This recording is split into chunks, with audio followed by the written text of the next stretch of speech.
Milostivi čovekoljubi Bog, i tebi slavu uznosimo, Otcu i Sinu i Svetome Duhu, sada i u vekove vekova.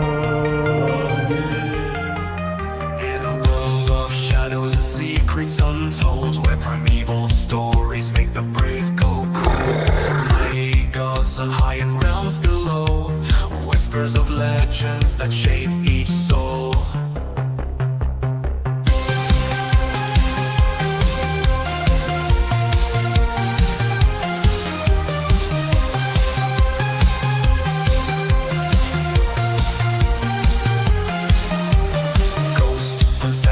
And nightmarish dreams, cryptids lurking, nothing's as it seems. Giants walking, angels and demons fight. Only truth can bring the light. Through the echoes of time, the tales unfold. Mysteries arise as the prophecies are foretold. From valiant knights to buried treasure, this podcast brings nothing but pleasure. Welcome to Mysteries and Majesty. Study with us, don't be a travesty. Theology, mythology, fantasy, and horror. Dungeons and dragons, Skyrim and Mordor.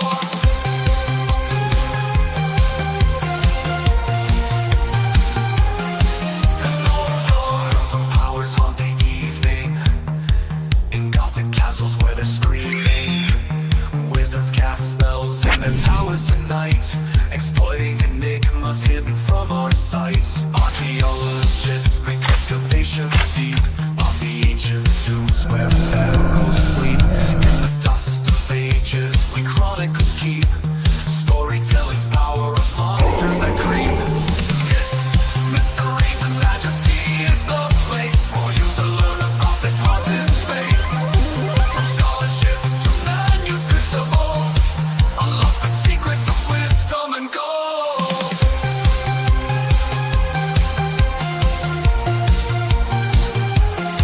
And Mordor. And Mordor. And Mordor. And Mordor. For decades, there have been mysteries, deaths, and disappearances throughout national parks of America. So much that different people took it to their own task to start researching about these things. So that so far we have at least 3 official documentaries when it comes to 411 missing cases. We have a bunch of books. We have so many articles, forums, and blogs. People are becoming, quote unquote, obsessed with these things. And it's not without a reason. It's not like if someone who is ignorant when it comes to wilderness and nature like me would get lost, that wouldn't be so weird. But when you have a lifelong, a trapper, a camper, and a hunter getting lost without any trace, where even dogs cannot find their scent, cannot sniff anything, then it becomes so weird, especially when the details about missing cases throughout the whole country and from state to state, from national park to national park, have so many similar details. Then people start thinking, well, could it be something odd, something fringe, something supernatural? So welcome to episode 129 with my voice and throat that give me trouble, but I'm a fighter, right? I'm victorious. So I'm here to co-host this episode with wonderful Saint Shaun and Pastor Ben. Welcome you, brothers. Please subscribe to Ben's Thoughts YouTube channel. I provided the link. Thank you, everyone, for your kind words in the live chat. Before we start diving into, we have easily a dozen of those missing cases for tonight. Pastor Ben, when we are talking about this case, many people are skeptical, and that's fine. I want to state myself as, when it comes to so many of these mysteries, that I'm an agnostic and I'm willing to change my opinion, either left or right, whatever the evidence comes my way. But according to you, and you being a person of faith, and you being a shepherd of people's souls, and then people are disappearing. Some of them, their bodies are never found. Some of them are found. People are grieving. People are scared. It is a great mystery. Why, according to your understanding, it's important for us to study this topic for tonight? That's a really good question. So, regardless of, I guess, how you feel about the way these cases have been documented and researched, the methodology behind them, the fact still remains that 600,000 people a year go missing in American national parks. 600,000 a year, right? Like that's just a statistical fact.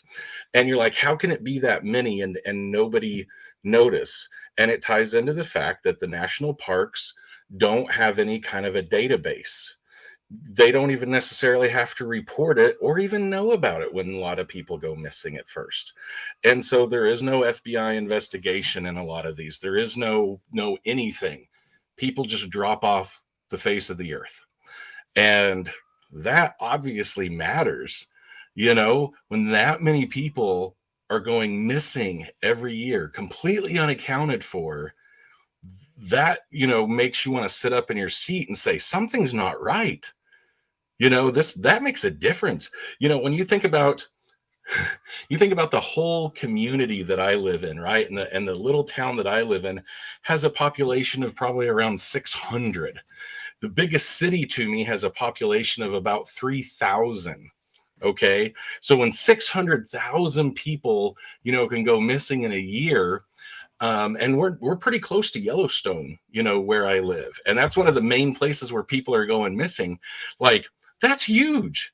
You could take everybody in my county, the county north of me, and probably, the next 2 counties below me, and you still wouldn't hit 600,000 people.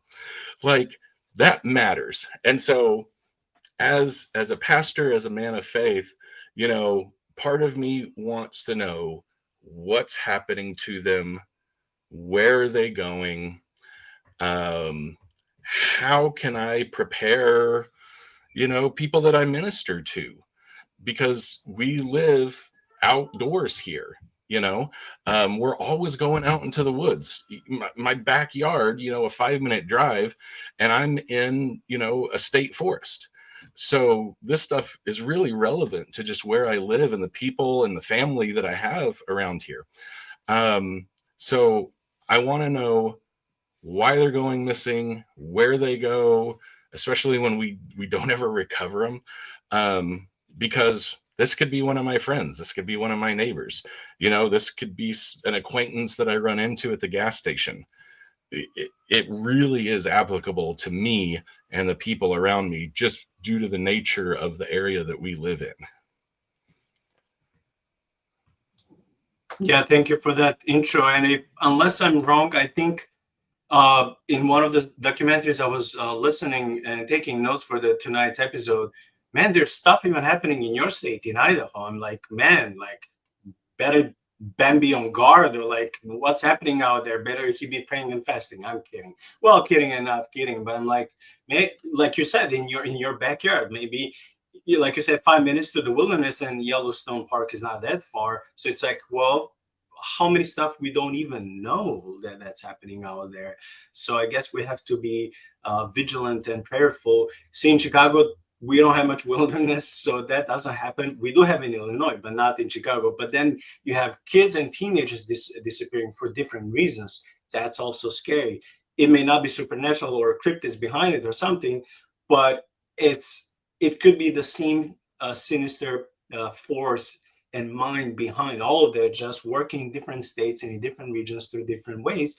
But if it's the same kraken, just having different, limbs, different, whatever you call tentacles, if it's the same head, the same mastermind behind that, so the way you would pray in Idaho and I'll pray in Chicago may have a lot of similarities, even though we don't have woods, but still kids and teenagers are disappearing. We get those Amber Alerts. We got it one like about 10 days ago. It was like 2 a.m. So things happen everywhere. So we have to be prayerful for our kids and teenagers. Shaun, when it comes to your perspective, why is it crucial that we're talking about this topic? Is it only because we like cryptids and horror stories and supernatural stuff, or could it be something more real? Well, the cryptids and the horror stories are definitely a big part of it, right? But it has a real impact. There are people whose lives have been upturned because their loved ones have just disappeared. And when You send search teams who dedicate hours, if not days, to looking for these people, and they come up with nothing. It's like they just vanished. And so, whether or not you interpret these stories as having a supernatural cause, at the end of it, you have a grieving family. And so we have to be attentive and understand that this is happening to, I mean, 600,000 people, like what Ben said. I didn't know that number. That's crazy. That's a lot of hurting families. That's a lot of tender hearts. And so we have to be able to pastor those people, and we're not going to be able to speak into their life if we're not even aware that this is a phenomenon that's happening. And so I think part of it is just drawing awareness to the fact that this many people are just turning up missing. And, maybe the other part, the kind of conspiracy theorist part, is why is it always happening on government land? What's going on there? And I think that to be wise and to understand the authorities that are in charge may be sequestering off this land because they have our best interest in heart. They don't want us going into these places that happen to be places where people are just disappearing. And so maybe there's a reason that there's no private property in that area. And so, yeah, just this kind of balance between the cryptids and the conspiracy, and then just having this awareness that we're going to be able to love on our friends and neighbors if something like this should happen. And at the frequency that they're disappearing, the odds are pretty good that somebody, or at least are one or two steps removed from somebody who this has happened to. So, yeah, I think that's kind of why we're discussing this here. I mean, it's appropriate for the channel, but more than anything, just to draw awareness, attention, and to be able to lead people and speaking life into people that have had this happen to them. For sure. And even though we may have fun and we may, include some theories that are wild, or, just for the sake of dissecting them, our hearts, can always sympathize and should sympathize with victims and bodies of the people that are never found, either national parks or cities. And I would just say, I don't know if it will be worse if someone of my beloved ones disappears, and if I would find out it was for the sake of the cult, or a serial killer, or just a gangster who was like raping and killing, or if it's something supernatural, like whoever and whatever is the cause. If your beloved one is dead, whatever is behind it, it still hurts you and grieves you. And I'm just reminded of the Bible and the God returning the justice and being vengeful on our behalf one day.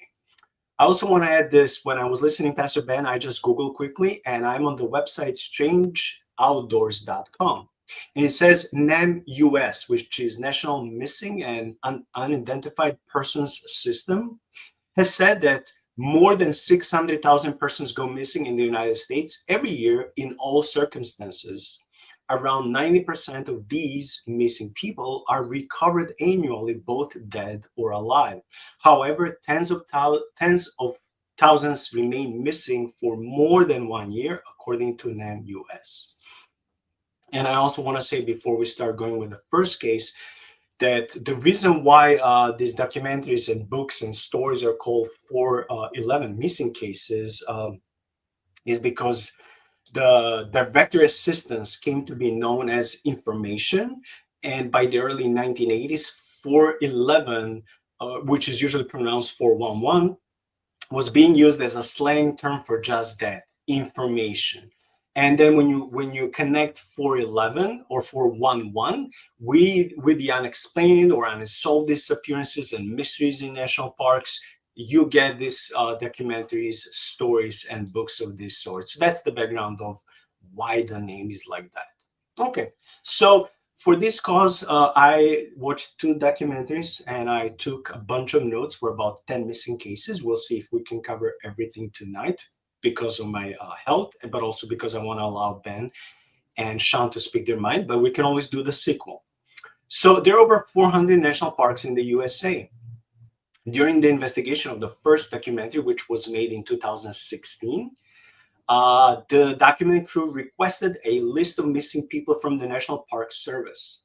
They told the crew that no such list exists and that delivering one would cost $1.4 million.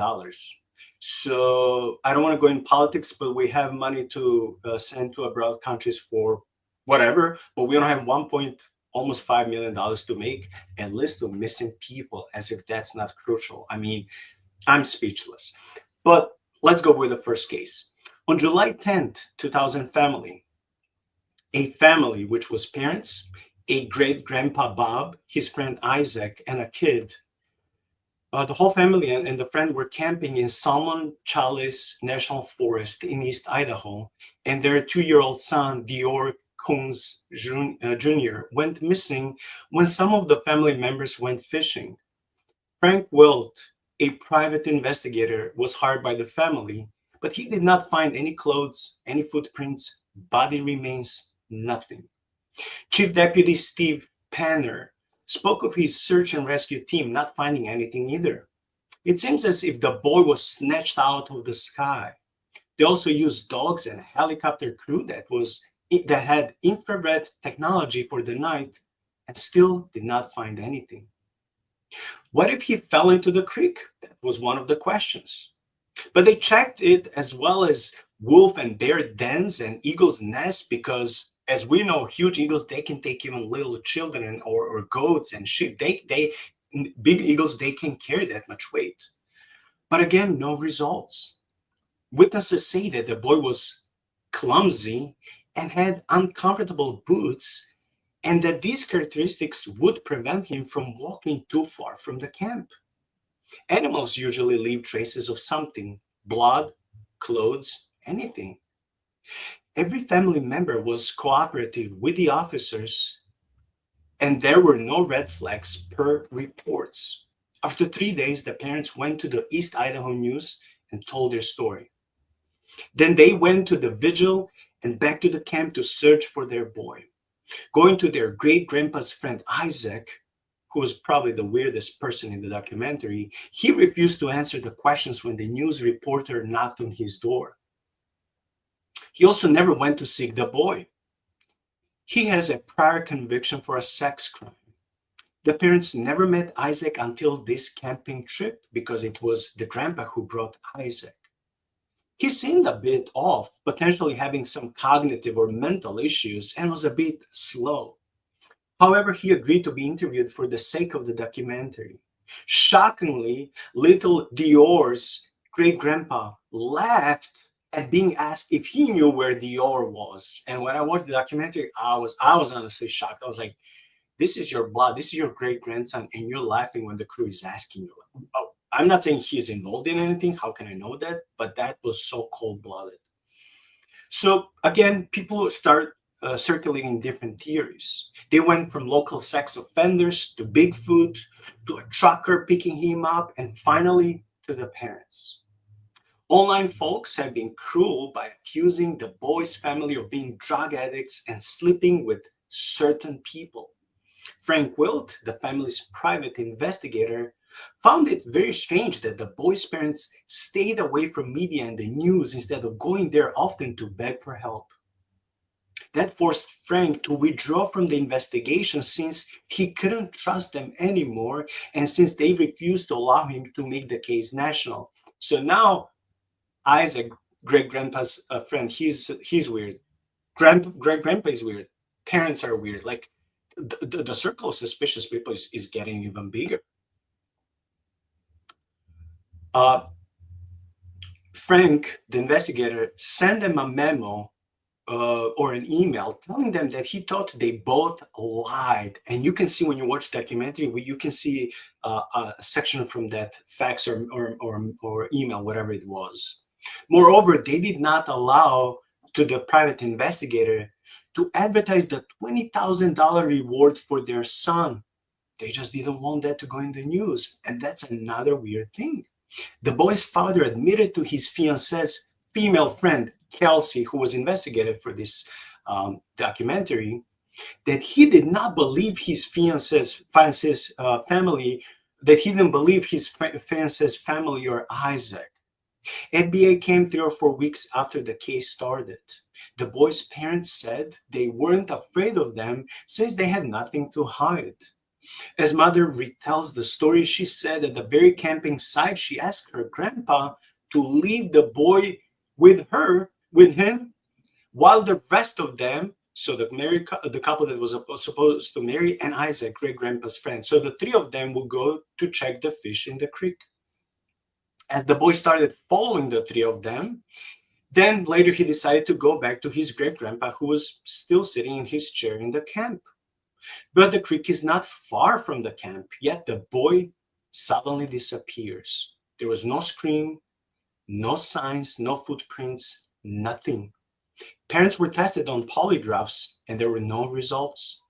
Their answer regarding them not showing on TV more often was that they wanted to be on the site looking for the boy and not to draw attention to themselves. FBI found nothing to indicate a crime had occurred and did not take over the case. And basically to this day, that's all the information we know. So again, basically everyone on that campsite seems suspicious. The parents, the great grandpa, and his friend Isaac. Now, you should not judge or be suspicious necessarily towards someone who had in the past criminal file. There's an older Latino gentleman in my church who was a gangster and even a murderer. He was in the news many, many decades ago when he was part of this gangster, whatever was the gangsters group's name. But God met him, at his lowest level. He repented. He changed his life. Now he's going to prisons and preaching to gangsters about Christ. And some are surrendering their lives to God through this gentleman. So what I'm saying is we don't have to judge someone based on their past. Yet this guy is in general suspicious. So what are your thoughts on this whole case, Ben? And then we can switch to Shaun. So, yeah, like the grandpa's friend is super suspicious, even in the documentary. Something that's not covered, I think, in the documentary, but I found from outside sources point out that the grandpa actually had early onset dementia at the point that this happened. And so it was never even really established that he heard, because it was deal they got the 2-year-old, and he's running around and he's wearing these big boots that are too big for his feet, and they want to go. Everybody, I think, maybe all of them, maybe not grandpa. At any rate, they all went into town to go to the store, and all of them went together for some reason. So they were all seen together at the nearest store to pick up, some drinks or whatever. And then they go back out to their campsite. Grandpa sits down in his chair. He doesn't want to get up. The rest of them are going to go down to a river that's a short walk away from the campsite to scout it out and see if there's any area that they look like might be good for fish, because they're going to go fishing. Well, as they're walking down towards the river, the little boy, Dior Jr., says, I don't want to go. And so the mom reportedly says, okay, go back to grandpa, yells at grandpa, hey, Dior's coming back to you, and watches her little 2-year-old run back up the short trail, very short trail, back to grandpa. And she turns around as he's running that way, and she goes out to, the river or lake or whatever it is, with the rest of the people camping. And when she, looks around, she said she saw a great place with fish. She thought Dior was going to love it. He'd want to fish there. She goes back to get him, and she sees grandpa sitting there by himself and says, hey, where's Dior? He says, I don't know what you're talking about. And she's like, I sent him back to you. I yelled to you that he was coming. Where is he? And he said, I don't know what you're talking about. He never came back. And so from the time that he, this little 2-year-old is running up the dirt trail back to their, their campground, as mom's watching him run back to the campground, sees him go far enough, feels like she's close enough to yell to grandpa, hey, he's coming. In the time that she turns her back, he goes missing, right? From that point to the campsite, which is supposed to be very close. I think they said it was like 15 feet away. So that's a very, very short time for something to happen, to the kid. But yeah, grandpa had early onset dementia. I also was reading because, it's like the boots, right? Like the little kid had on boots that were way too big for his feet. So it's not like he was moving really fast. If somebody would have snatched him or an animal grabbed him or anything like that, the boots would have fallen off. They didn't fit the kid's feet. He just liked them. And so nobody heard any screams. Like you said, they call out dogs, they call out helicopters, they call out all this stuff. And they literally don't ever find any trace of him. Like they never did. There was no scent that they picked up. There was no clothing found anywhere.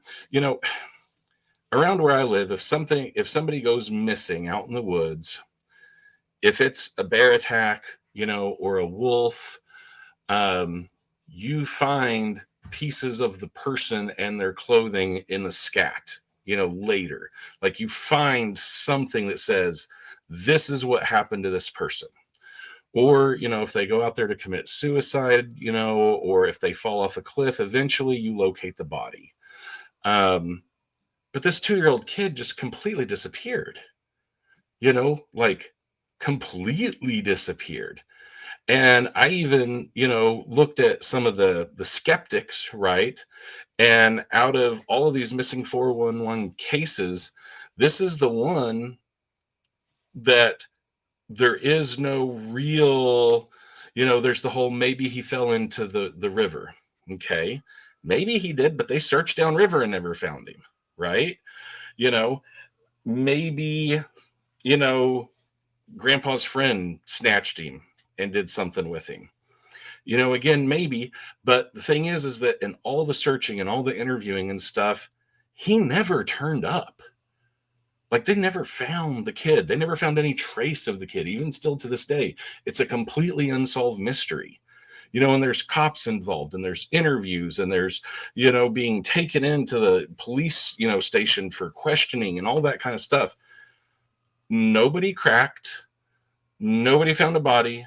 Nobody found any clothing. Nothing. So while you can try to explain it away and say, okay, yeah, maybe Mother Nature just got him, an animal got him, whatever, it still doesn't track, right? Because there are signs that point to those things. And this kid doesn't have any of those. There's nothing. My first initial thought, especially the first time I watched this documentary years ago, when I first heard about the missing 401 stuff, my first thought was, well, it's obviously grandpa's friend. That guy comes off as weird in the documentary. He gives me the creeps. And I'm still not 100% saying the guy didn't do it. But if he did do it, for a guy who seems somewhat intellectually slow, he did a really, really good job of leaving no trace. So, yeah. Unfortunately, this one has a very, very, very sad ending. Yeah. So I didn't watch the documentary. I've been aware of some of these cases. But hearing what you're saying, my first reaction is, oh, they killed him. Like that's simple. But then where's the body? Right? Or they killed him, but there's no blood. If they would have ditched him in the river, they would have found him downstream. Like just listening to the negligence and the incompetence. I mean, leaving a man with dementia alone while you're going into town, that's elder abuse, right? So regardless of how you slice it, they're negligent, they're incompetent. That I'm not even going to I'm sending my 2-year-old, and I'm not even going to wait for a response from Grandpa. I'm just gonna holler that direction and take off. That is no. I've got 2 kids. There's no way, and I am walking that child to you, and I am going to get confirmation that you're watching this child. And it definitely wouldn't be 80-year-old senile grandpa. No way.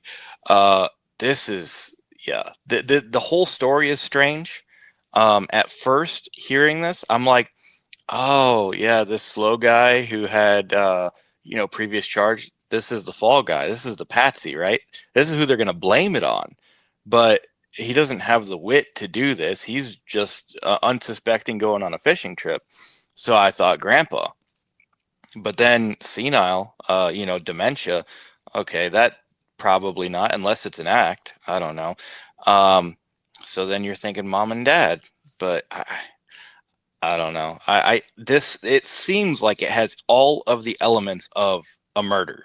They killed the kid, but none of the evidence. So that hits me as really strange. I don't like these people. I can tell you that. I don't like them. It's a tragedy what happened to them, but accidents happen when you don't mitigate damages, and it seems like there was no damage mitigation happening here.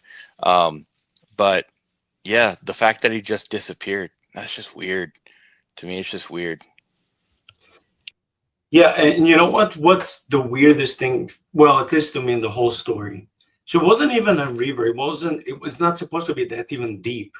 If it's a creek and it's not that far from the parents and Isaac, the great grandpa's friend. So if 3 of them were at the creek, and if you can yell back at the grandpa, her grandpa at the camp, how big of a distance that is, 100 to 100 yards. If the creek is here and the camp is here, and the boy walks back, there are no other people. They already passed the creek. Parents are at the creek. The boy is not in the creek.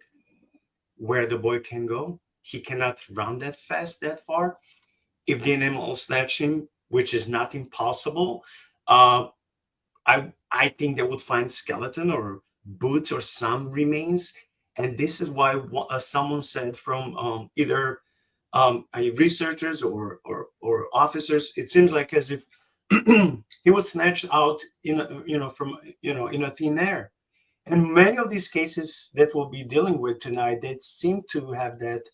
Well, they have many similarities, but this seems to be one of those things. It's like it's so freaking mysterious that you can think it can be gazillion theories, yet all of those theories have serious flaws. And like the best answer is we're not sure. We don't know. If you want to be intellectually honest with yourself, it's like how can anyone disappear within 100 yards, 150, 200 yards, or even less? It was safe. No one was there. So for me, if the great grandpa was over there, old, he can't run that much and do something, and then parents come back. It's like in that low amount of time, no way. Isaac, the weird guy, was with the parents at the creek. He didn't do it either. So it's like, well, it can be. I'm trying to understand if we, like Shaun occasionally likes to mention Occam's, was it Occam's razor? Yeah, that you like to mention. Occam's razor. Occam's razor, yeah. Usually that means that the simple solution to something is usually the one that is true. So if we would eliminate parents, if we will eliminate the grandpa and Isaac, their family friend, well, what is left? It's left an animal or an entity that doesn't belong in this, in this reality. It's in this dimension. And this is where many people going on, not just with this case, with many cases, people are getting suspicious. They're like, well, could the boy be snatched out in another world or in another dimension? And I know we have no evidence for that, but this is, myths, mysteries, and majesty. So we're covering everything. And this is what I'm not saying I'm leaning towards that theory, but even though the whole family and Isaac are seriously messed up people, like all of us, but they're even more messed up, there's not enough evidence that they kill him. And I also heard in another documentary that there's so many truckers out there who are like seriously psychopathic, and some of them are murderers.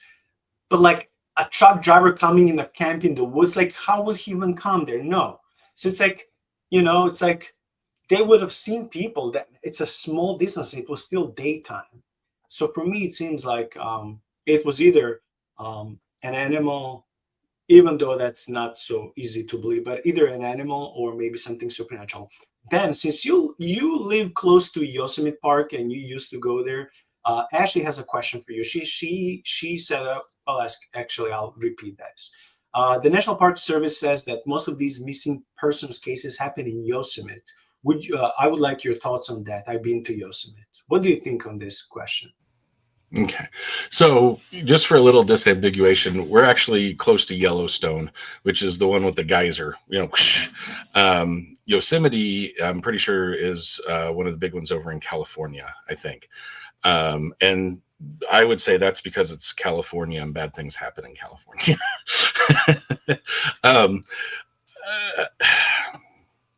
So with any of the parks, one of the features that we see in a lot of these 411 missing cases is that they're almost always near water, and there's almost always some kind of a quick change or shift in weather patterns, either immediately preceding it or right after the person goes missing. Yosemite is an enormous park. If you've ever owned like a Mac or a Mac Pro or anything, a lot of their stock background pictures, come from Yosemite National Park. And it's huge, it's rugged, it's gorgeous, but there's lots of water, there's lots of extreme weather changes that can happen out there. And I mean, it's just chock full of disappearances and strange things that happen. Being, formerly from Texas and now currently living in Idaho, we don't have the best view of Californians. It's a beautiful state. It just is full of a lot of not beautiful people. And I think that it's also very, very, very possible when you get into places like that, especially ones that are really, really, really heavily trafficked, like Yosemite, that I believe there's absolutely serial killers living out there preying off of the people that come past them. 100% believe it. I'm also very close to Glacier National Park, which is absolutely stunning and gorgeous. It's, I think, about 4 hours away from me, where Yellowstone, I think, is about 8 hours away from me. And quite a few people have gone missing up in Glacier too. There's several missing 411 cases that have been covered out there. And yeah, I mean, it's the same thing. I feel like the further north you get, the further remote you get, the more likely it is for somebody to honestly just disappear and never be seen or heard from again. Another interesting thing that I've seen is that if you take a lot of these missing 411 cases, especially the ones that are from back east, with like the Blue Ridge and the Appalachians and, a lot of these old school mountain ranges, you can overlay the missing 411 cases on a map over these old mountain ranges that are full of cave systems, and they overlap. And there's tons of these missing 411 cases that center around where all these cave systems are. I've seen that picture. I've seen that years ago, and I remember. Yes. Yeah. And nobody knows what's in those caves. Like the grand majority of them completely undiscovered. And so that opens it up to everything. It could be Bigfoot, could be aliens, could be secret government experiments. The last interview that I heard with Pallades, the guy that started the whole missing 411 thing, I think I was listening to him on maybe, Coast to Coast, or one of those shows. And he said after all these years that the main thing that he's leaning towards more than anything else, more than cryptids, more than aliens, more than, just Mother Nature took them, is government experiments. and that's where he was landing on it. Specifically, like governments trying to use secret military weapons to like open portals or to disintegrate people and stuff like that. So I know that gets out there, it gets deep pretty quick. But after researching it for as long as he has, I think last year, that's kind of where he was at with the whole thing. He thinks that's the closest, thing to it. Oh yeah, so that the Heaven family here pointed that out. Yes, Yosemite, lots and lots of what used to be illegal marijuana fields up there. Lots and lots of Bigfoot sightings too, but maybe there's a reason marijuana and Bigfoot get seen together a lot.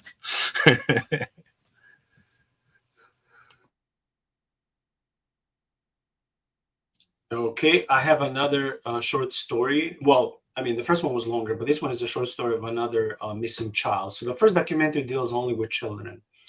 So a very similar case to the young Dior in the previous story happened decades earlier in Colorado, in Rocky Mountain National Park. It was August 15, 1958, when a 10-year-old Bobby went missing also during his fishing trip. Bobby was following a camp counselor who, when turned behind, noticed that Bobby disappeared. On the 25th, the formal search was canceled after 9 days of effort. In the following year, 3 camp counselors returned, and they found Bobby's hearing aid, clothing, and biceps remains.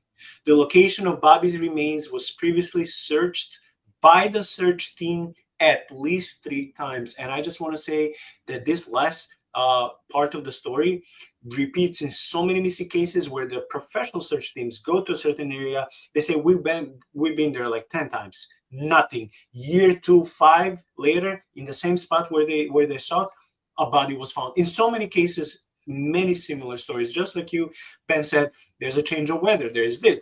This is also another similarity with so many cases. So this is a whole story.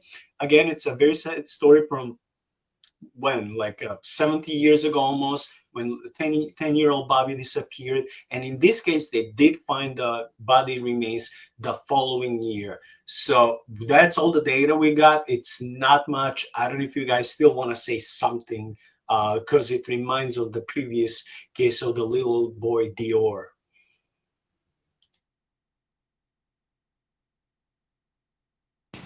Yeah, I'll say something.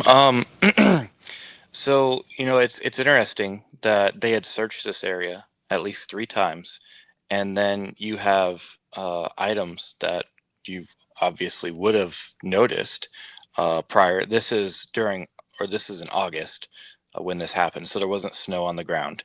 And I think it's early enough that you're not going to have a bunch of leaf litter. Like, if it was like October or November, you could say, okay, so I could see how something could be missing. And then after 3 years, decomposition. Okay. But, it's still technically summer. It's interesting. It's almost like this is something ritualistic, right? Like he's missing, and then they bring back the items and lay it out for all to see. So this was years ago. My wife and I, before we had kids, we were living in Tennessee, and we went up into I think it's Cherokee National Forest, but they were having this big thing. There was 5,000 people that were coming to this thing, and they were all up on Holston Mountain. So we go up there. These people, like, they're not like us. They live park to park. They create little crafts, sell them to the locals, and that's how they get money for gas to go to the next place. They set up little kitchens where they bring out all their utensils, and whoever throws money in gets to eat. You don't know who these people are. It's just crazy. 5,000 people in one place. And of course, there was tons of stories going around about people, do not pick up hitchhikers, because there's all these people in this area. And these are people who are purposely choosing to live off grid, but not off grid in a way that is like self-sustaining. It's off grid in like a parasitic way. Um, and it was just uncanny. The just the sheer number of people when you go up there. There's just people everywhere, and all kinds of illegal activity going on. Obviously, like I said, this was before we had kids. I mean, they they had an entire section of the forest that was completely set off and was tarped up, and this was for you know people who didn't know each other but wanted to get to know each other biblically. And dude, there were kids living out there with their parents. Like, I mean, it wasn't just like adults. There were, I mean, tons of kids. And then as you're walking the trails, because we were walking the trails, just kind of sightseeing, they would inform each other when the cops were coming. Um, and then you would see people just scatter. It was, I mean, I didn't feel it at the time, but thinking back, that was scary, man. I would never do that again. And like I said, this is, you know, miles off of any main road, off of in a gravel entrance up into the mountain, and you're scaling this mountain to get up there. And that's just how these people live. So I can see how stuff like this would happen in national parks. Um, with Polides saying that he thinks that it's government experience. I mean, it's possible, and that might be the most probable explanation. One thing that I really think it's not recognized enough is feral humans. Like there are totally feral people that live in those places. I mean, we have instances where we found feral kids, and it's like, well, they didn't just come from nowhere. Um, I know that there was a case in Australia, and I think this was in the 80s or the 90s, where they had found two feral kids in different areas, and they had brought them together and were kind of trying to raise them up. It was kind of like as a humanitarian experience. So they were trying to benefit the kid, but also experiment, see if this is possible. Turned out that the kids were not picking up on English. They developed their own language and were talking to each other. In the set, like it's weird and freaky, and yeah, like it's so separated from human experience. So that's something that I really think about is, man, if you imagine the competence that God instilled in humanity for hiding, hunting, tracking, and then you take all of what makes you a human in civilized culture away, that's a dangerous animal, man. So yeah, that's one of my favorite theories on these things, is that there are feral humans out there that are hunting. Yeah, I just want to say that things like this, while I was listening to you, remind me of the movies, something like Wrong Turn or Hills Have Eyes, or even something a little bit different, like with Nicolas Cage in The Wicker Man. There's so many weird people out there. There's so many savages. There's so many cults out there in the wilderness, remote areas, who God knows which spirits they're trying to appease. Who knows what type of sacrifices they're trying to bring. And I would dare to say, if this is happening, and I bet this happens in almost every country, but if this is happening in people who are involved in these cultish rituals, over time they get experience. So they're better in hiding their tracks, their footsteps, their any type of evidence. I can also see that happening, but as we will be covering tonight, so many of these stories, so many national parks, and national parks are huge. Like, what are the chances that people with guns would be suddenly, and there's nothing remotely close to you in the vicinity of, let's say, 100, 200, 300 yards, but suddenly you're snatched out of almost like thin air and nothing is found. You don't even shoot, and you've been trained your whole life as a hunter to shoot. So we'll be also covering these stories. In that case, then I would think, that's just my ignorant, humble opinion, in that case, probably it's not a cult. But I would agree wholeheartedly with you, Shaun. Again, we go back to those truck drivers, we go back to psychopaths, we go to sects and cults out there who have to do something horrible to please their cult leaders, to bring the blood as as the sacrifice to their deities and demons, you know, things like that. Like I said, they just remind me of these movies like The Wicker Man or those Savage movies where, like, yeah, it's still happening in the 21st century, but you can go and see people who are deformed, they interbreed, they can't talk, they look weird, they know nothing about electricity, internet, hygiene. They know nothing about nothing except how to survive, and many times they do things that we would think they're absolutely horrible, like even the cavemen wouldn't do things such as horrible and awful like they're doing, like in movies He'll Have Eyes and or The Wrong Turn. So I believe that these things absolutely happen. Third story. Jared Atedero, age 3, disappeared on October 2nd, 1999 in Comanche Peak Wilderness.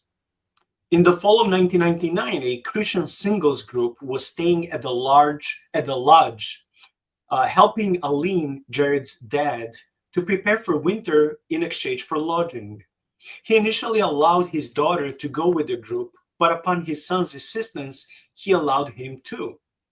The group drove 15 miles further up to the road to the Big South Trailhead. When they came, the group went hiking on the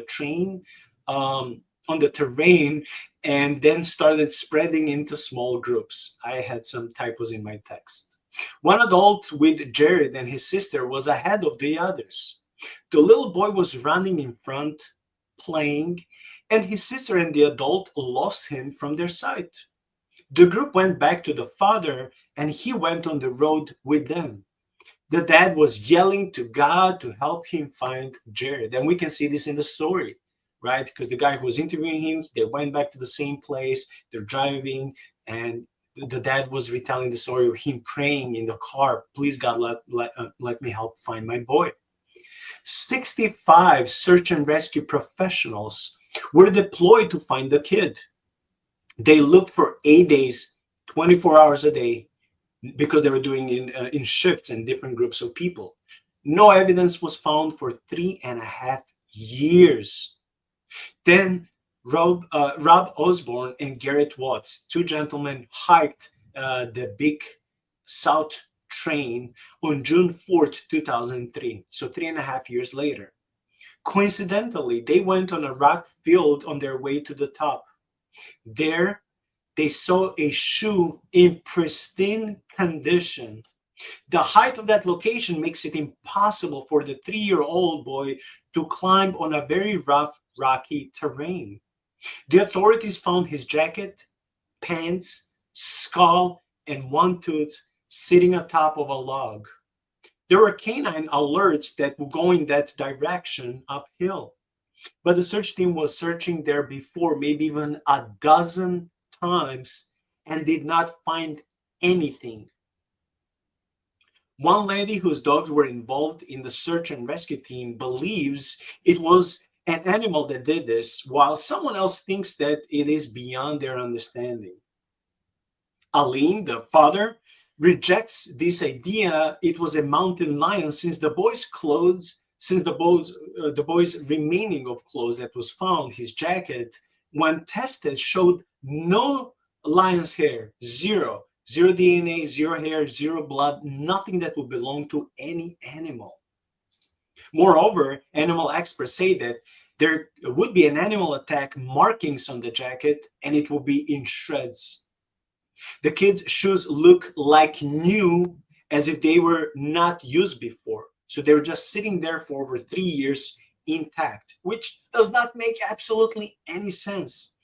Additionally, the animal wouldn't be dragging shoes and leaving them in pristine condition without any teeth or claw marks.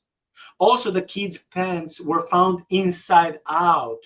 Mountain lions don't do that. And why would, it's like they're not doing the laundry. I'm sorry, I'm not trying to be funny, but it's like, I know it's a sad story, but like, why would the animal do this? Why would they put the clothes inside out? Since 1915, there have only been 14 reported fatal mountain lion attacks in the US and Canada. So most likely it's not mountain lion. And there ends this very sad story that makes me think, well, again, it's always someone distancing from the group, and then that's where the incident happens, because you're safer in the group. That reminds me also of the demonic attacks. You're always safer in the church settings than if you isolate.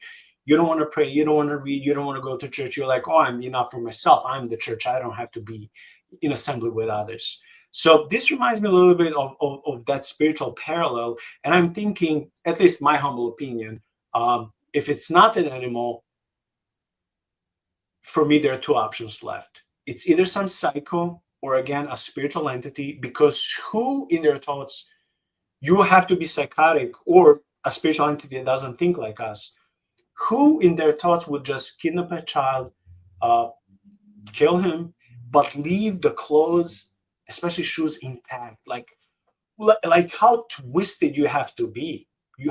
That's not an animal. The animals don't kill from pleasure. And if they're devouring or like scratching something, they'll like put in shreds all or your jacket and clothes and shoes, everything. But yeah, this was intact. Only the body was hurt. So for me, it seems like this is more sinister. Could it be some psycho or a group of cultic people, or maybe a spiritual entity? Pastor Ben, what do you think? So the more I keep, going down this rabbit hole of, fringe topics, the more I keep running into people that are talking about modern day, ritual satanic abuse. And not even, just like your run-of-the-mill Wiccans that are, dancing naked around bonfires and stuff, like actual Luciferian satanic groups that are doing things to people very intentionally in order to try and, facilitate demonic possession, or to try and break up, their personalities and split them into dissociative identity disorders, and different things like that, to try and corrupt God's imagers, right? 10 years ago, I would have said, oh, it's a bunch of hooey. I wouldn't have believed it at all. But following different avenues of thought, some after cryptids, some after theology, some missing 411, some this, some whatever, all of them keep running into different people, and they keep saying the same thing. Whether it's people who work with deprogramming the victims of this abuse, and trying to help them recover their minds and their hearts, whether it's people who have just seen some of these things happen, whether it's kids that have been born from the satanic abuse and then adopted out into other families, and they start recounting the stories as memories are coming back to them of things that happened to them when they were young. I just keep seeing it come up more and more and more. And I am the last person to be like, oh yeah, that's just exactly what it is, right? Because my whole life, even before I was saved, I didn't believe that anything like that actually existed. I knew that on an individual basis, there were bad people that did bad things, okay? But the concept of an organized group that is intentionally working towards a goal by doing these, horrible, just absolutely horrific things to human beings, I would have scoffed at as a conspiracy theory. Well, my mind has changed on conspiracy theories in the last 5 years too, after all the COVID stuff. And so I'm seeing this, come up more and more and more and more. And I'm starting to come around to believe that yes, this is actually a thing that happens. It is a concerted effort on behalf of the enemy, the accuser, whatever, to come against God's people. And I think that a lot of it is through this ritualistic abuse. And I think it's absolutely terrible. I'm not saying that they have like a club, that they all get together in black robes or anything like that. But I'm saying it can be the crazy man living out in the woods, and it can be the CEO of a Fortune 500 company. And in some other country, it can be, a mother at home with her kids. And while they don't know each other, they're all actually working for the same puppet master who's pulling all their strings. I'm starting to come around to that idea. And so the concept or the idea that some people, when you narrow it down, if we get down to 10,000 or whatever we said the number was, that go missing and are never seen from again, then, that's 10,000 people that could very easily be abducted, be sacrificed, be used in rituals, whatever. God, and I just like cringe even hearing myself say that because I'm so anti-satanic panic. But it just keeps coming up over and over and over again. And so, yeah, I'm starting to think that there is absolutely something to that. And the fact that a lot of these missing 411 cases are kids, lends itself to that belief because it all starts with corrupting children. I know that, I think there's like 4 different missing 411 documentaries out now. I think the first one was kids, and I think maybe the second one was hunters, and so they've kind of, keyed in on different things, but so many of them are children. And I think that really does tie into a plan, that the evil one has to come against God's children. Yeah, if anyone has any doubt on what Pastor Ben had just said there, simple exercise, Google search. I want you to look up Project Artichoke. Or if you have problems thinking that your government would do that, look up the backstory for the Manchurian Candidate. This was a known thing that happened in World War II. Right? Project Paperclip. We bring all that data over.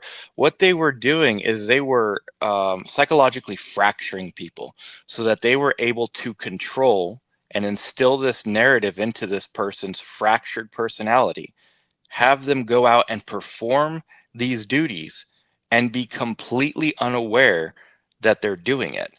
So these were operatives that would be the perfect operative because you could torture them endlessly and they literally have no idea what they did because there's a trigger word trigger thing that just turns it on. For a really high profile case that we know about, for Tex Watson, it was LSD, right? And he was able to cut a baby out of a person, murder the mother, and kill the baby. And that was very high profile. That was part of the Charles Manson, not Marilyn Manson. Charles Manson. You're also not a good guy, but Charles Manson. Yeah. That was part of that whole thing.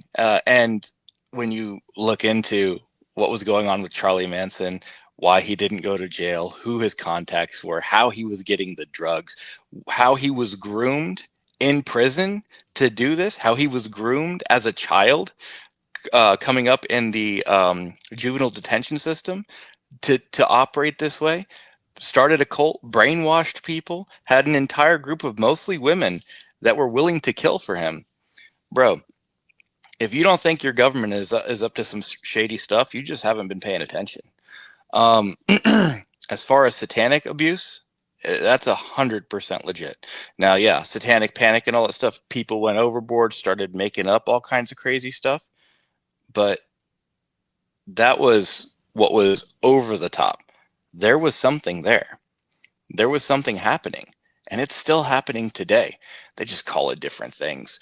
It's not, we don't call them satanic cult groups anymore. We call them 3-letter agencies. And Yeah, don't come after me. But yeah, uh, that's what's happening. And if you just go into the FOIA database or the FBI vault, you can literally search this stuff up. They're not hiding it from you. You're just not looking for it.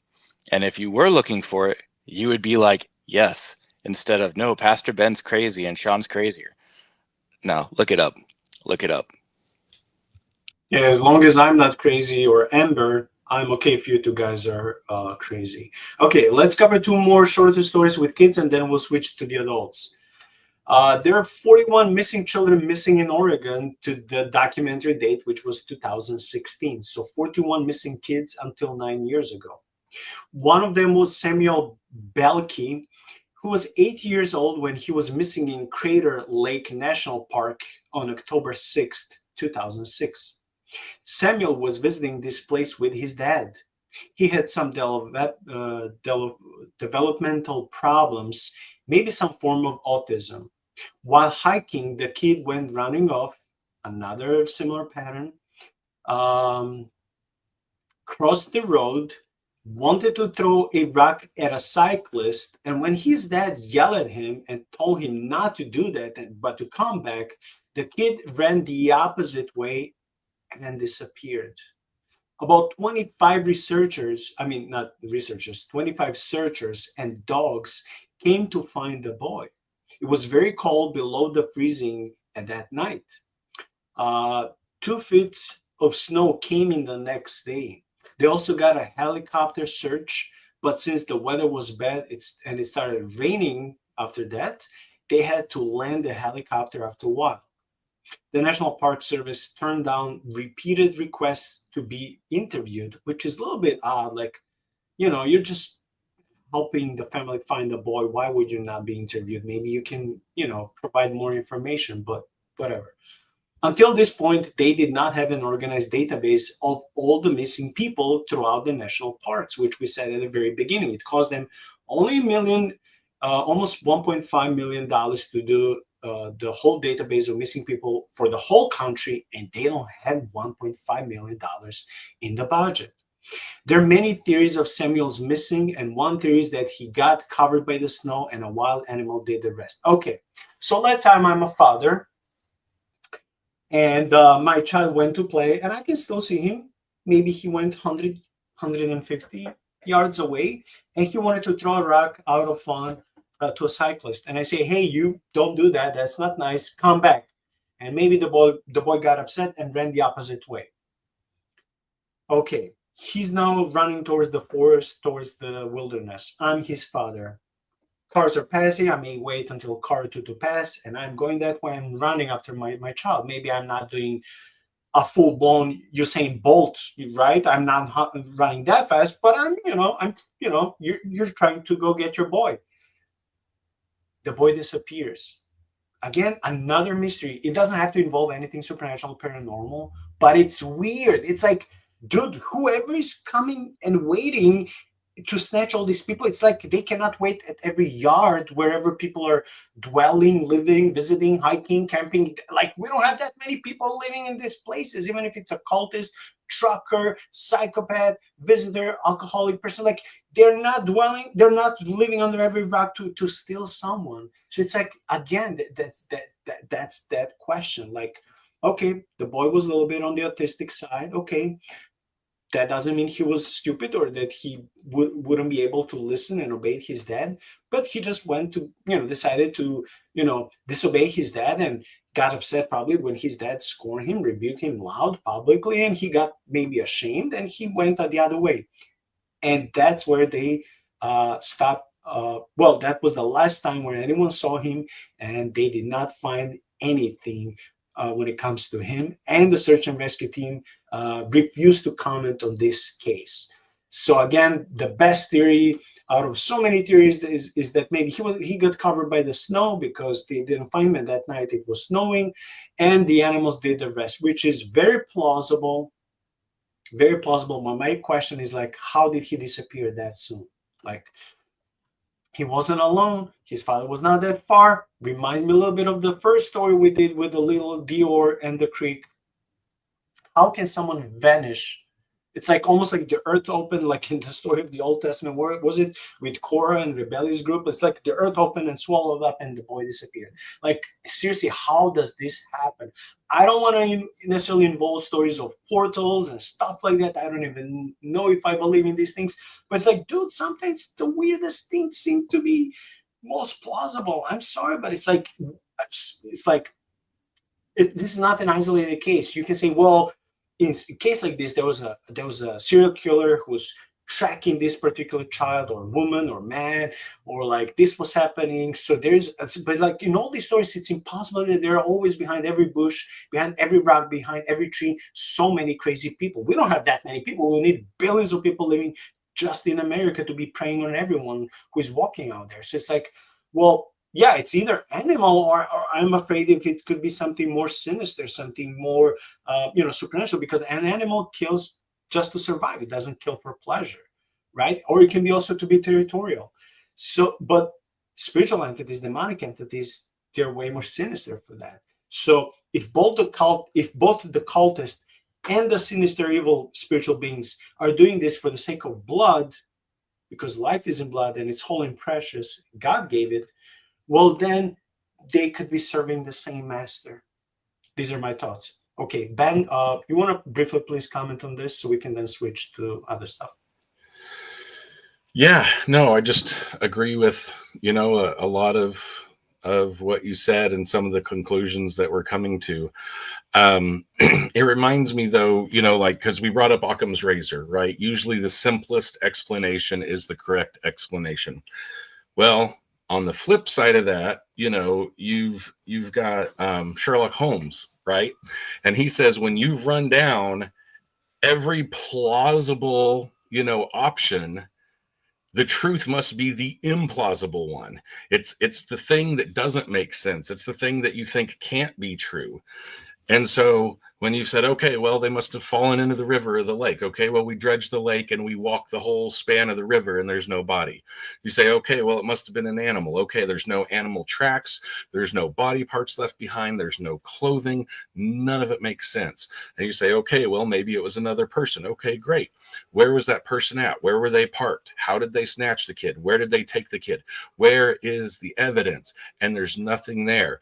So it goes back to, okay, so Occam's razor said the easiest idea is, okay, the kid went into the wilderness, he ran away and he died. Okay, well, now you've got a parent who's actively chasing his son, his, albeit autistic son, right? And is running towards him. I'm going to say he's seeing him. He's watching his kid run into the woods out of eyesight. And by the time dad gets there, the kid's just gone. He's just gone. And the dogs, in all of these cases, the dogs can never smell the scent. Never. Exactly. They can never find a scent, right? And so all of a sudden now, all of the normal things that you want to rationalize, when you put all the evidence together, the only thing that makes sense is that there's something else at work, right? No, I know that there's tons of serial killers. I forget how many it is, 200 something, I think, that are active in America at any given time, right? But you're correct. You can't have one hiding in every national park around every turn at any given moment, waiting to snatch a kid. And this kid went out onto the street to throw a rock at a cyclist. How's anybody going to know, to be in the woods across the street to snatch him with dad in pursuit, knowing that if I'm a human being, I don't care how big and strong and fast I am, I'm going to be leaving tracks. I'm going to be leaving DNA evidence behind. My shirt's probably going to get stuck on a twig and rip. Like something is going to happen and they're going to catch me if I snag this kid, right? So the only thing that's left, however implausible, has to be the truth. And that's where we start looking at the implausible ideas, whether we want to believe it, whether we want to go there or not. It's like, okay, is it a spirit? Is it spiritual? Is it physical but a cryptid? Is it physical but controlled by something else spiritual? Is it government? Is it whatever the case may be? And that's why we're going down these rabbit holes, because we realize we've run, all of the normal things to the ground, because none of those answer these cases. And it just flat doesn't make sense. How dad's in pursuit of his kid, loses sight of him as he runs into the woods. So he's running straight at the kid where the kid was, and the kid's just gone. There is no way to explain that in normal physical human means, at least not that I can think of. I could see how that you have a combination of the spiritual and the government. I could totally see something like that happening. I just thought about this, but who has jurisdiction in a state park or a national park? The feds. Cops can't come in. That's federal ground. Can't bring in a sheriff. That's federal. So the people who refuse to comment are the people who are searching for him. Those are the people who have jurisdiction there. Only other people who come in is the FBI. And in some of these cases, the FBI is just turned away, right? So I don't know why the National Park Service would refuse to comment. I don't know why the Department of Education needs 5 billion rounds of ammunition. I don't know why the Department of Energy has a fighting force 1/5 the size of the National Guard. I don't know. I don't have those answers. What I do know is that something weird is going on. And once you get to that federal level, we have no right to know what's going on. According to them, we don't have any right to know. So stay out of the parks. Creepy stuff is happening. Or go in groups, bring flashlights, bring guns, don't separate from each other, and come back before the sun starts going down. That doesn't guarantee success and that you'll live longer, but it increases the chances of you surviving. Okay, last story when it comes to kids, and it's a positive one. Super weird, super creepy, but a positive one. On April 10th, 1952, Keith Parkins, age 2, disappeared in town named Ritter in Oregon. His brothers went to the barn to see a new calf at lunchtime. The older boys came, but not Keith. The boy said that he went around the barn, but he wasn't there. A search team was formed, and it totaled around 200 people who were seeking through the night. They found his footprints 3 miles away. His body was found 5 miles from his footprints, meaning 8 miles away from his home. A 2-year-old boy, 8 miles from his home. His face was in the snow, his body stiffed, and his face was scratched pretty bad. He disappeared around 12 p.m., the lunchtime, and was found the next morning at 7 a.m. But how could a 2-year-old walk for 8 miles in the freezing temperature? His clothes were found ripped, and it was understood it was from the barbed wire fences around the ranch. Well, that's an assumption. What if it was something worse? When the father saw the kid and picked him up, he was alive. So he started getting frostbites. He was stiff, but he was still alive. He suffered frostbites, but survived. Keith does not recall anything at all to this day, because in the documentary, the documentary crew, they go to his house. He's an older guy now, like in his, I don't know, 60s or whatever, and he's telling of this story, and he remembers how the people reacted and how that was a mystery. But when they asked him, do you remember anything, he said nothing. So to this day, he never figured out. But it was a mystery that ended up with a happy end. But I would say, praise be to God, because if they would be late for a few more hours, couple more hours, that boy wouldn't survive. So how can a 2-year-old boy, where would he even get the energy to go 8 miles away? His clothes and his face are all scratched. Can you say barbed wire? Okay. Yeah, but what happened from that point to 8 miles further for the kid's face to be scratched and his clothes? If it's an animal, the animal wouldn't be just playing like that because a 2-year-old boy doesn't represent any threat. If the animal is hungry, it will finish the business in a minute, less. So again, but then if it's a human being and it had sinister desires, usually men who are psychopaths, they also don't leave the things unfinished. So that's another mystery. Thank God it ended up happily, because they had 200 people searching, not 15 or 20 or 30. And they were like resilient. They did not stop. And they found him just before he died. It's another mystery, but thank God this time with happy ending. Pastor Ben, your thoughts? That one actually reminds me of a case that we had, right here in my town, the last few months. Occasionally, kids get out and go missing, that kind of stuff, but usually they're found right away. We had a case where a girl, I think she was, I don't know, 9, 10, 11, 12, something like that. Her dog was out in the backyard barking. It took off after something out into the woods. Girl who, if I remember correctly, is on spectrum, had some autism or something, went out after dog. I'm going to go catch my dog, right? And she runs out into the woods chasing the dog. Her going and getting the dog is not unusual. That's what happens. Well, girl and dog don't come back. They just don't. 30 minutes, 45 minutes, mom gets worried. She's starting to, Facebook message, she's posting, neighbors, she's calling, is my daughter on your property? Have you guys seen her? She didn't come back with the dog. We went out and tried to follow her, couldn't find her. What the heck?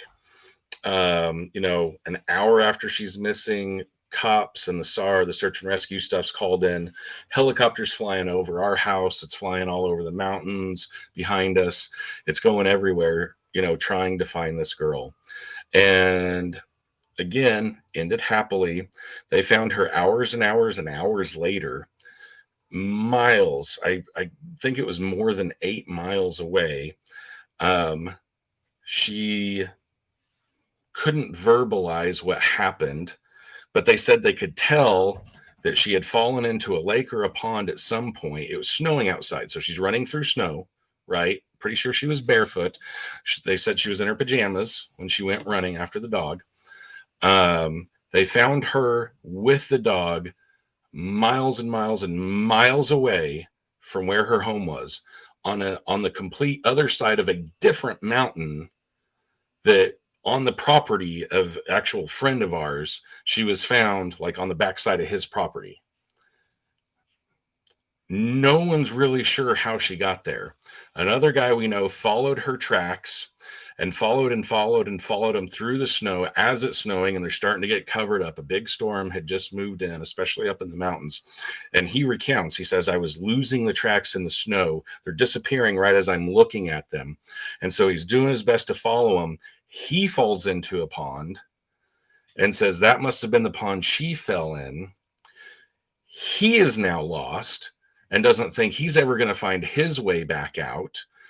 Up on the mountain, no cell phone reception. He was out there, this guy's out there tracking her by himself. There was hundreds of volunteers and the helicopter and everything, but he had been following what he thought were her tracks, which is away from where everybody else was searching. He falls into the water, manages to get out, has lost the tracks, has lost himself. He's got cold water shock. He's freezing. And he managed to just start yelling her name, and he heard something, and he walked over towards it, and he found them. And that's where they were. And then he was able to go from there to get, her to a safer area where he was then able to get signal and call for help. Again, she was fine. She was bruised up. She was freezing, kind of hypothermic. The dog, luckily, was a Great Pyrenees, which is an enormous 100-pound plus white, furry, warm dog. And she was snuggled up next to the dog. Who knows what the dog went off chasing into the woods in the first place, that she ran after it. But yeah, like, It had been long enough that most of us were expecting it to turn into a recovery mission from a search and a rescue mission at that point. But amazingly, she hadn't frozen to death. She was able to get out of the freezing water. She fell through the ice into the pond. She was able to pull herself out somehow, and was found with her dog keeping her warm as they were hiding up next to a tree, huddled together in the snow. Yeah. What's crazy about that story, and then I'll comment on the story that that Nico provided. But what's crazy about that story is if you know anything about Great Pyrenees, they are shepherding dogs, and their job is to stay with their flock and bark and basically do a show of force, keep away predators, but they don't leave the flock. So the fact that it bolted and left its territory, left its, for lack of a better term, flock, which is its family, that is just totally not typical shepherd behavior. And the fact that she was with a dog, I mean, that's probably the safest place you could ever be, right? Because that dog is not going to let anything bad happen to you. As for this story, you know, stuff like this, that's just crazy how the child is in one place, and then, I mean, I understand it's a long time, what, 19 hours, but it's from this place to 8 miles away. There's no 2-year-old that's going to walk 8 miles. That ain't going to happen.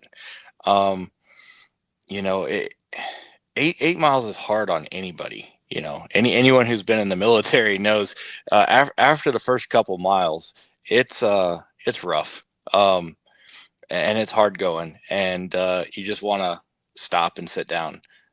There, I can't imagine a 2-year-old getting there by itself.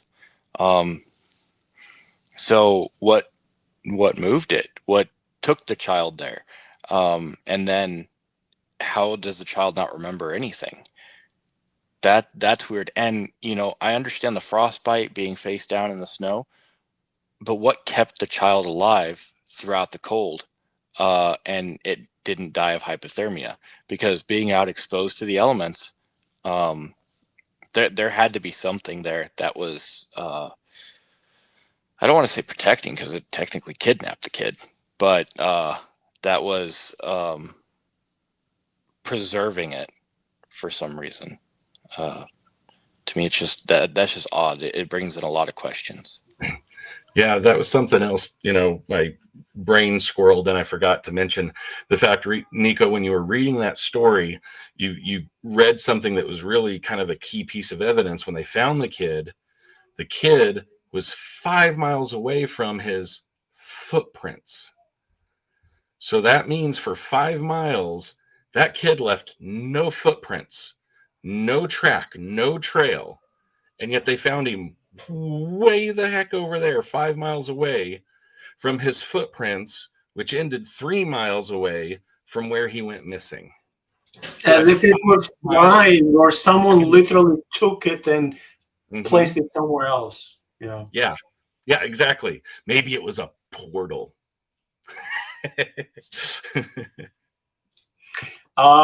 Okay, I don't want to be just doing this by, you know, and stealing your guys' thunder and stories.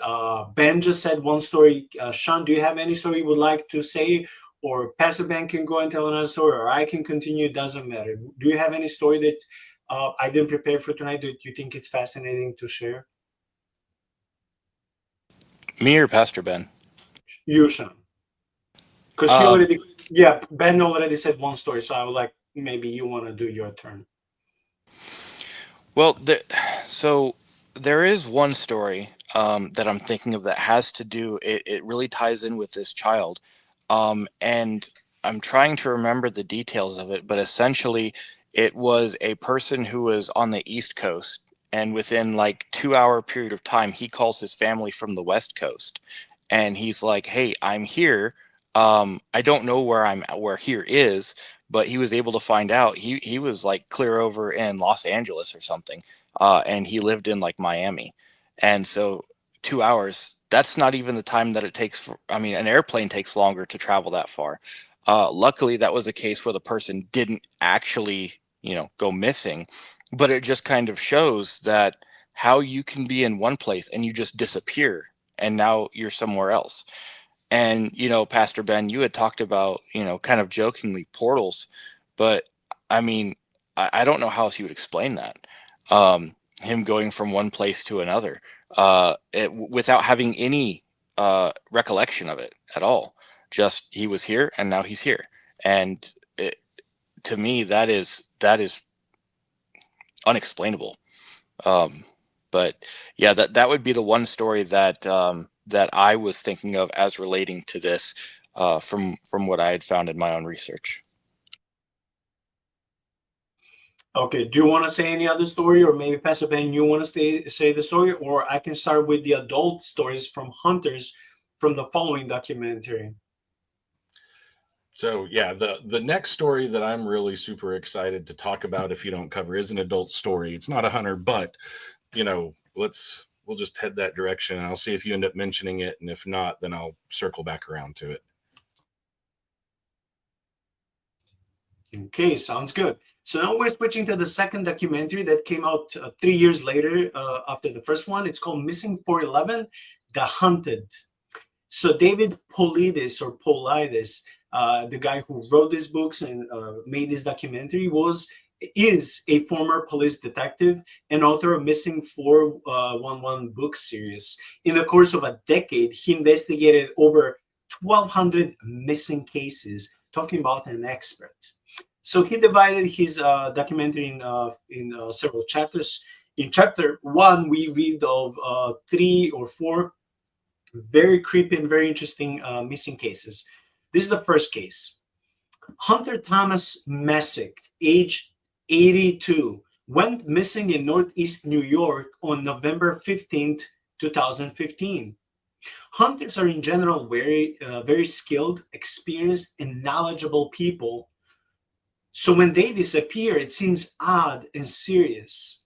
Thomas was a U.S. Army veteran and a long-life hunter and fisherman.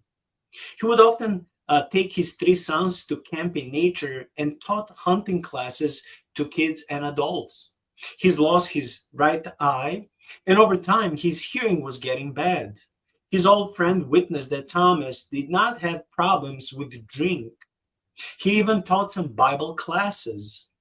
A group of 7 men, including Thomas and one of his sons, Rob, went hunting in Lily Pond.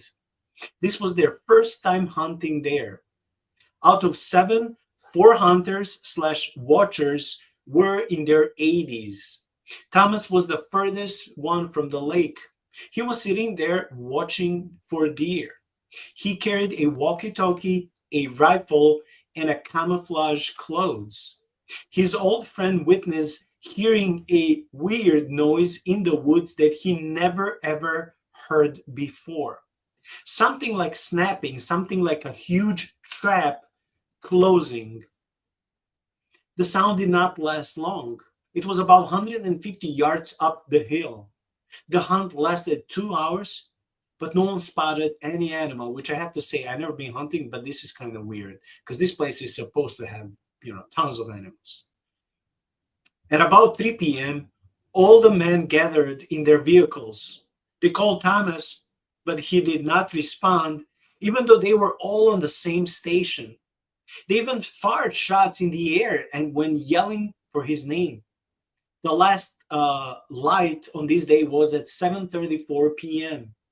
Out of 6 men, 3 went back to the camp while 3 stayed at the truck overnight, beeping the horn and firing more shots. A state police helicopter landed in a local town, and the formal search party of 13 men was organized the next day, November 16th. Many locals and firefighters also joined the party, so that on one particular day, the team had about 300 men. Shaun Lamourie, I think that's how it's pronounced, his last name, the undersheriff of this town, witnessed that the wildlife was completely gone when they went out to seek for Thomas, including chipmunks and squirrels. And I can tell you, we have tons of chipmunks and squirrels, even here in Chicago. So for them to disappear in the wilderness, that's creepy. It reminds me of the movie Predator. I don't know why, it just reminds me of that movie. So the undersheriff said that that detail was very strange. They checked both the nature and the roads. After the third or fourth day, Thomas's family, lost hope of finding him. Divers searched Lily Pond and all streams and swamps within the search grid. Nothing was found. Candy wrapper, walkie-talkie, weapons, nothing. On the fourth day, two FBI agents arrived. There are two FBI reports from the 1960s describing missing persons cases that are quote unquote eerily similar to the Thomas Messick case. The formal search for Thomas ended on November 26th. Even after 3 years following his disappearance, search efforts found nothing. The FBI did not return calls to discuss their involvement or finding on Thomas's disappearance. So, Pastor Ben, we have a gentleman who was 82 years old, partially deaf, lost his right eye, but he was still sane. He would lead Bible classes. He would teach others how to hunt. He was a hunter his whole life. He didn't have problem with alcohol, as his friends and family witness. He was an elderly man, but still knew how to shoot, still knew, was cognitive, able to talk, to walk, all of these things. He was just getting older. Yet, when people who left him to be a watcher of the animal, especially deer, when they left him and they were seeking for animals for 2 hours, and when they came back, they didn't find him. Not just they didn't find him, again, same story, no footprints, no candy wrappers, no guns, no clothing, no backpacks, no phone, no walkie-talkie, absolutely nothing. If you want to kidnap someone, if you want to kill someone, you wouldn't necessarily care about these little details, especially if it's an animal. You wouldn't carry a rifle with you if you're an animal. If you're a man, sure, it's not impossible, but it kind of seems implausible. The jeep was there, but Thomas disappeared, and to this point, to this time, he was never found again. And because this was 2019, I don't think there are many chances that he stayed alive to this day. So another very creepy and eerie story. What are your thoughts on this?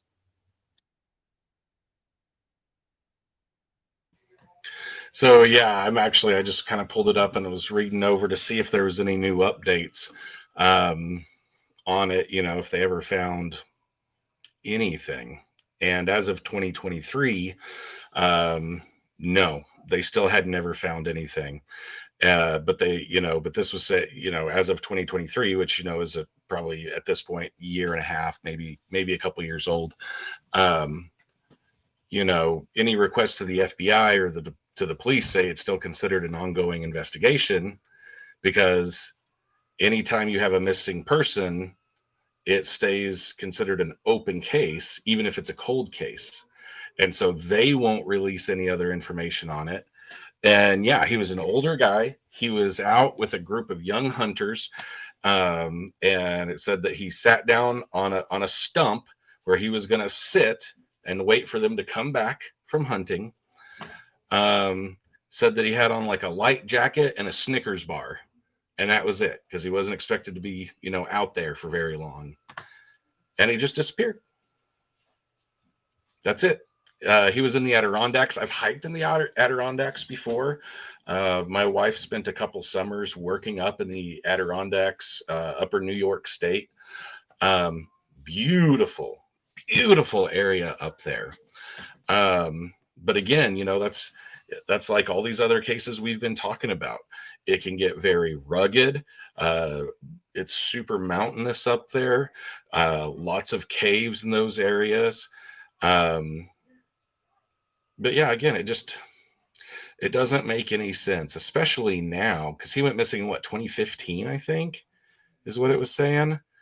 And yeah, I mean, that's 10 years ago, depending on what month it is, and nothing, so even if my mind goes to the absolute worst place, especially with the adults, let's say he went out there to die.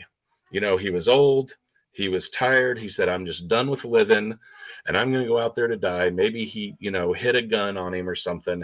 And he went out there to commit suicide, and he intentionally was going to hide his body, where it would be hard to find, so none of the other young hunters would find him.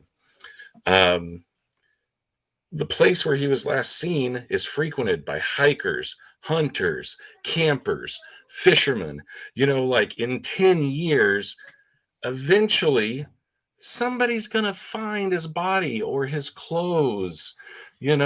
Something is going to appear.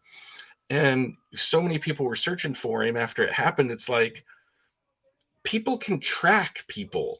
Like they can look at your prints. If you can track an animal, like a deer hunters can track deer and elk and stuff for miles and miles and miles.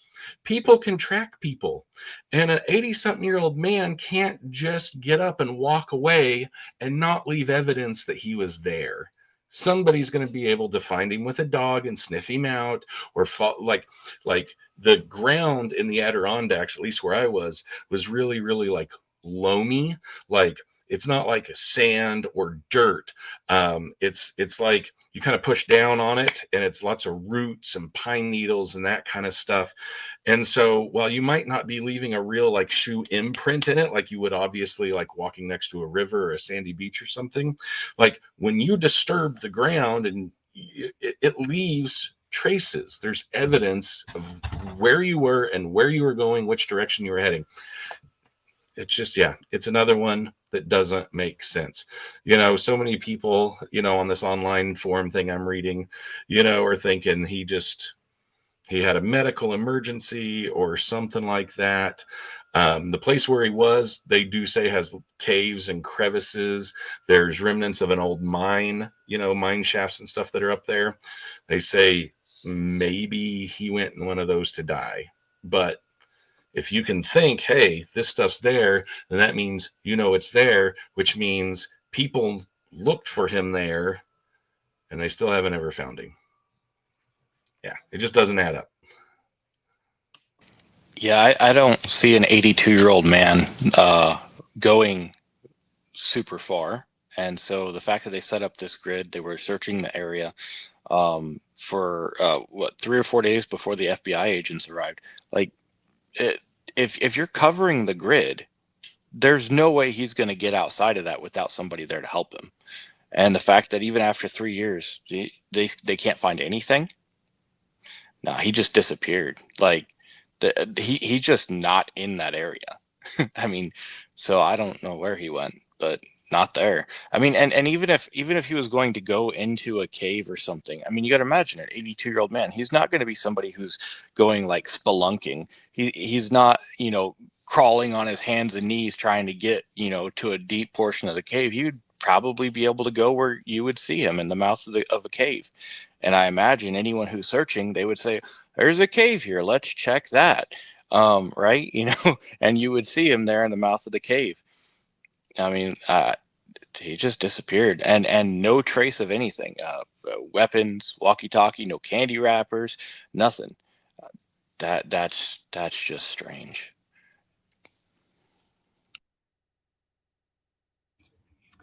Okay, short but very similar story to this case is the case of Fred Drum, age 68, who went missing on November 24th the same year.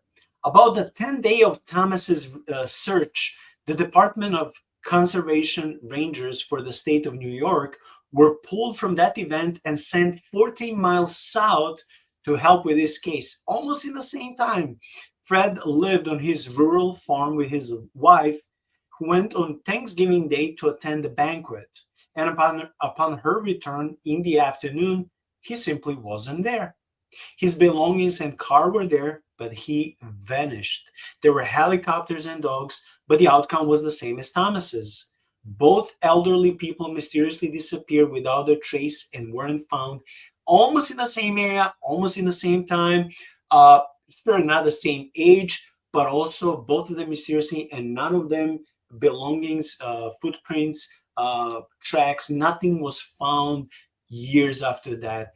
I didn't know this gentleman, but I would exclude suicide to be so much. That would be more for people who are like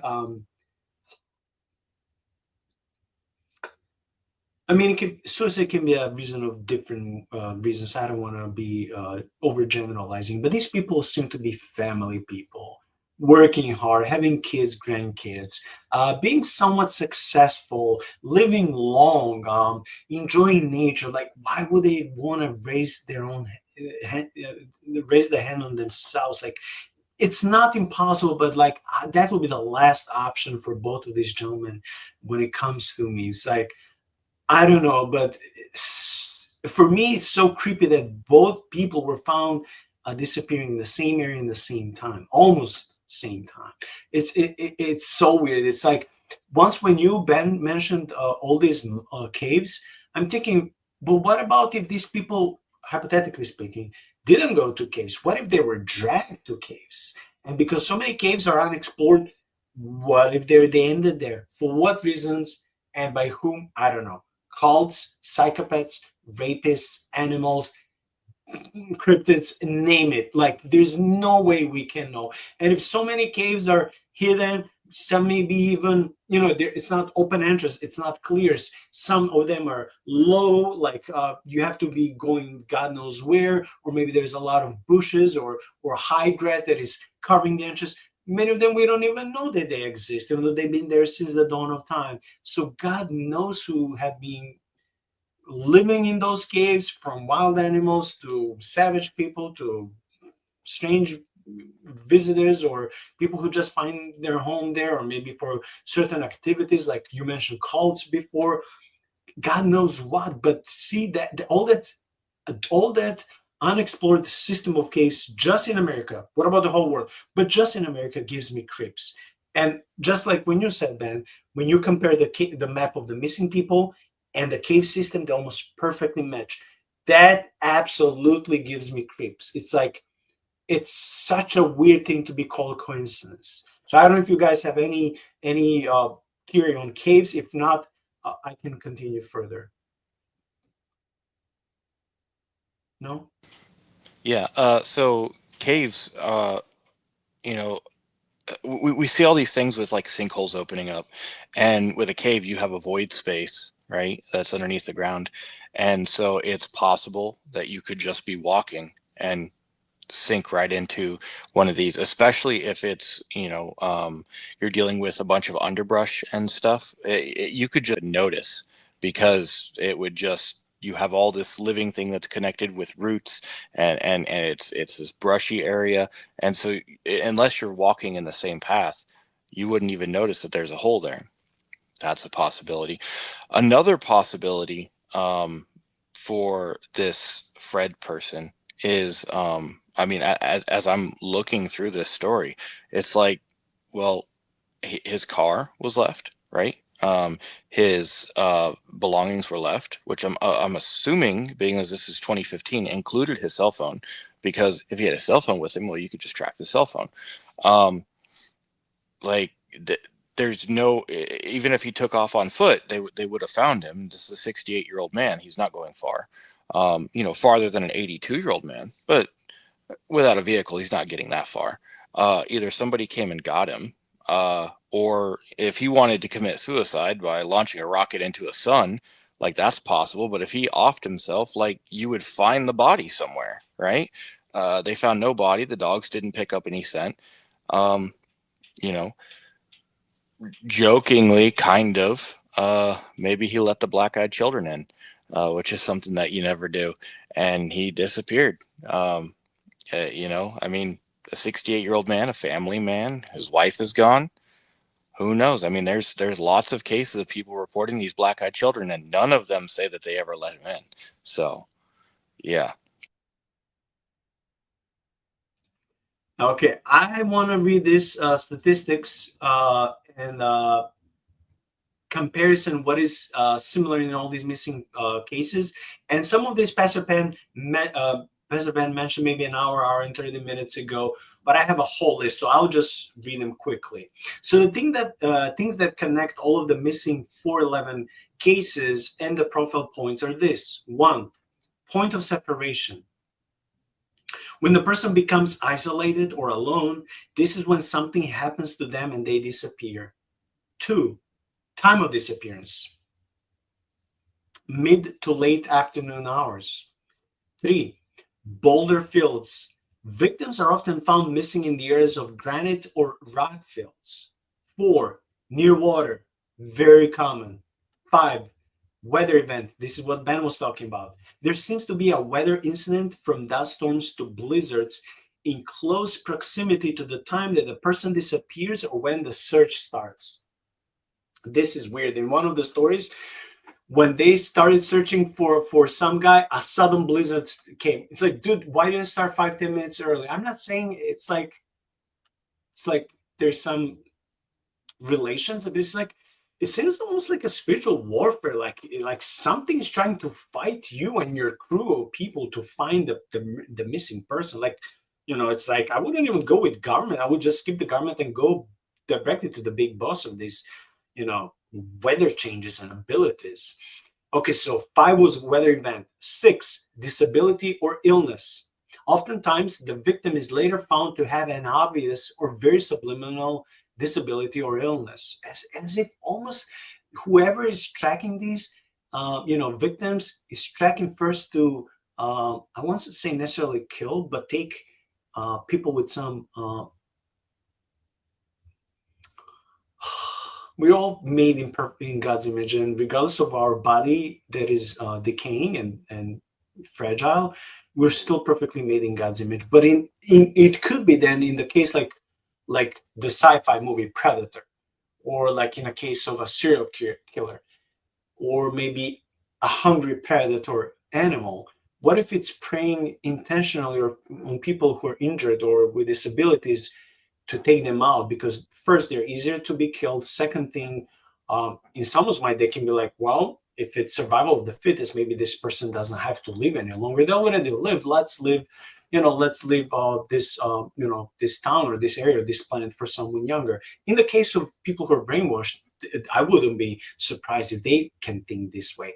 But it's like usually people with disabilities or illnesses would be tracked down.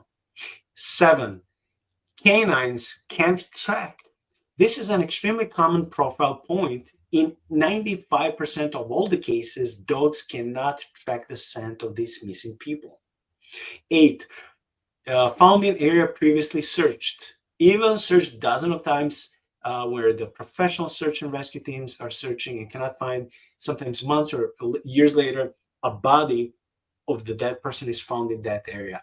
Someone killed it and dragged it to this point to think, oh, this is where the murder happened. Oh, it's natural, the animals killed it. But no, it wasn't there.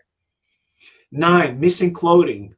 Clothes and shoes are removed from the corpses. 10, unknown cause of death. If the victim is found, medical experts usually cannot determine the cause of their death. And 11, common thing among all these missing cases is geographical clustering. There can be anywhere from 3 to 70 to 80 people in each geographical cluster. Okay, I want to read a couple more cases to save on time because we're almost 2 hours. So let me move to the second part of this, the second documentary, which is called Chapter 2, the Santa Fe Cluster. It has 1.6 million acres and we'll be covering a few main disappearances. Number 1, lady. For the first time tonight, lady. Audrey Kaplan, age 75, disappeared on July 30th, 2014. She was with her husband and decided to come to the ski resort. They hiked up the trail in the wilderness area and eventually split up. Audrey was in extremely good shape for an older person, but could not be found, so they started searching for her after she split up with her husband. Days later, one searcher, way off the primary grid area, came upon a very unusual sight. He saw a destroyed camping area and a woman in the fetal position several inches from the creek, deceased, completely naked. No shoes, no clothing, nothing. Her body was found on August 4th. It means on the 5th day of the search.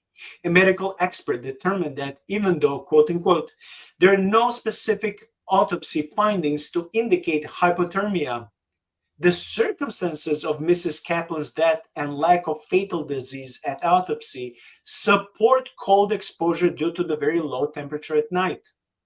There were no injuries that caused or contribute to death.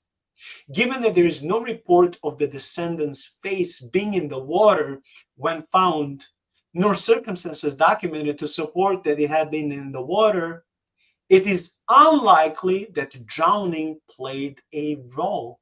This is from the medical expert, a lengthy quotation. So the person wasn't drowned, or at least it's not mentioned in the medical record, yet it had all the symptoms of hypothermia. However, and this is the last sentence of this case, the crime scene photos clearly show Audrey was completely in that creek. So it's another mystery. How did she end up there? Why was she naked? How come the photos in the medical record don't match? Very weird, very odd. I would exclude against suicide. I would say that's the listing. How did this lady ended up here? Who took her clothes off? How come she seems to be almost drowning or dying from hypothermia, even though according to the medical expert, her face did not even touch water. Yes, she had these showings in her lab work and in the medical case. It seems contradictory and not as if we're not given all the details. It's a sad story. My mom is 75, so this lady was the same age when she disappeared almost 11 years ago. Such a weird story. And she was found in a fetal position. And we know usually when a person is cold or scared, they get in that position like children. So it's like, who did this to her or what? That's the question, $1 million question. Pastor Ben, and then we can do 2 more stories for when it comes to adults, and we'll call it tonight. Yeah, kind of like you had just said about your mom, Nico. My mom turns 75 this year as well. And so when I take that and imagine that being her, it really kind of hits home. Man, it doesn't make a lot of sense. It's one of those things where, thinking rationally, I want to say, okay, well, at that age, maybe she was having dementia, maybe, her brain quit working and she just took off all her clothes. But then why would she decide to lay down and try to freeze to death next to a river? Which would be like the absolute coldest, worst place to lay down. Yeah, I appreciate that at least they found her. So for any family and friends, there's closure. But at the same time, that doesn't make sense. And the fact that, like the coroner's report or autopsy report or whatever doesn't line up even with photos that were taken at the scene, it's like, okay, so that adds a twist to it. Who is trying to cover it up? And what are they trying to cover up? Is it just a medical examiner who's trying to save, family members some heartache of knowing the gruesome details? That's what I would want to try and believe. But then again, that would be completely unethical and unprofessional.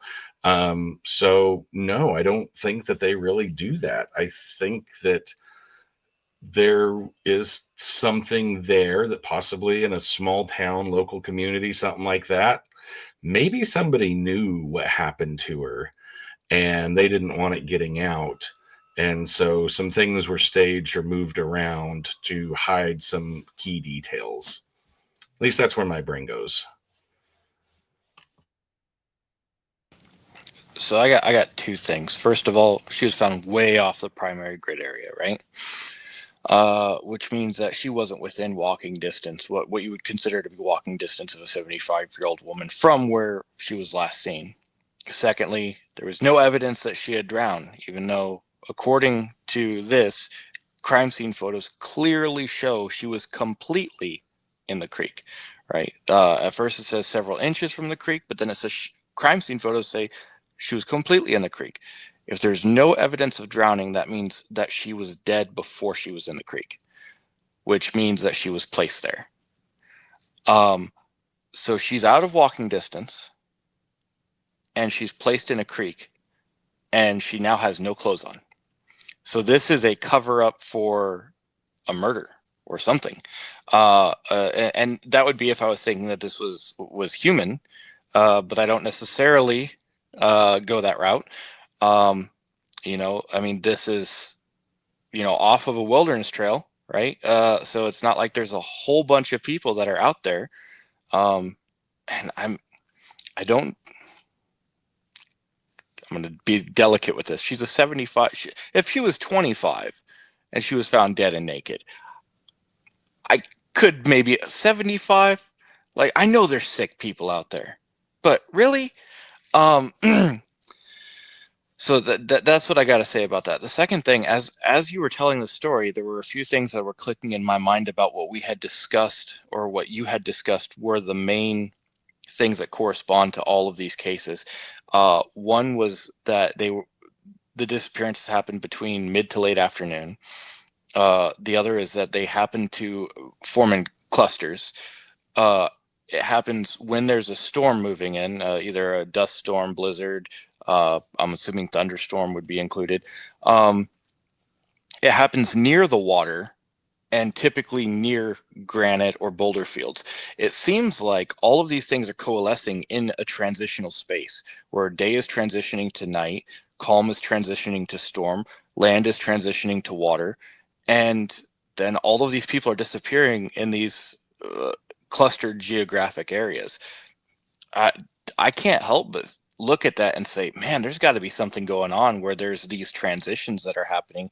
Maybe if everything is just right, you could get a portal, right? You have all of these transitional things occurring at the same time. You can only get so many layers of transition before everything transitions, right? I mean, if portals are a thing, they have to be happening somewhere, and at some point. And I can only imagine that at the coalescing of all these different transitions, you have space changing.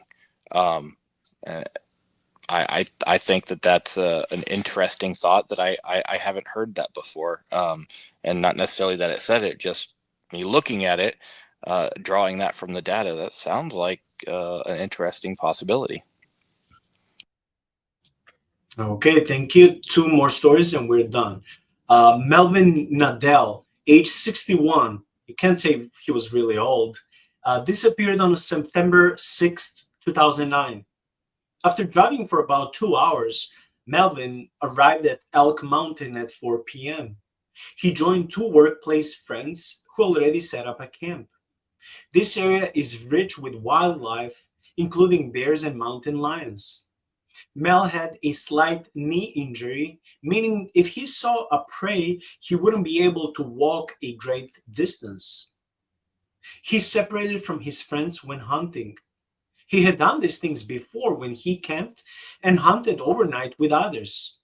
Melvin's friends went up the mountain, and when they came back, the jeep was there, but not Melvin, who was supposed to wait for them there. They shot in the air and yelled his name. They called for the search and rescue, who came with a team and dogs. If Melvin wandered, his track and scent would pass the point where he was at, but they weren't. Melvin was carrying a firearm and a bow, but they were gone. They found none of these items. Everybody said that was odd. The New Mexico State Police oversaw the search, which included dozens of ground searchers, 2 helicopters, and multiple dog teams. The formal search lasted 6 days. Continued efforts in the years following have revealed no new clues to Melvin's fate. It's New Mexico, it's Roswell, so could it be the alien abduction as someone may think? Experts assume he had to be somehow picked up to be missing in this way. He couldn't march for a long time. That's the end of this, and yet another sad and mysterious story. Another person seemed to be snapped up in the air, snatched up, disappeared without traces. Dogs cannot feel the scent. Another person, I can't say elderly, 61, but he was getting there, with bad knee, couldn't run for far, couldn't walk for far. And like with the case with the 82-year-old Thomas, who's our first story, when we switch to the second documentary and talking about hunters, he was left to be there at the camp, yet he is gone. Nothing was ever found. He wasn't physically able to jog or run or walk for a long time. He wasn't yelling for help. He wasn't shooting in the air if he was surrounded or feeling threat. He was a skilled hunter, just like all the previous stories, except that lady. Nothing.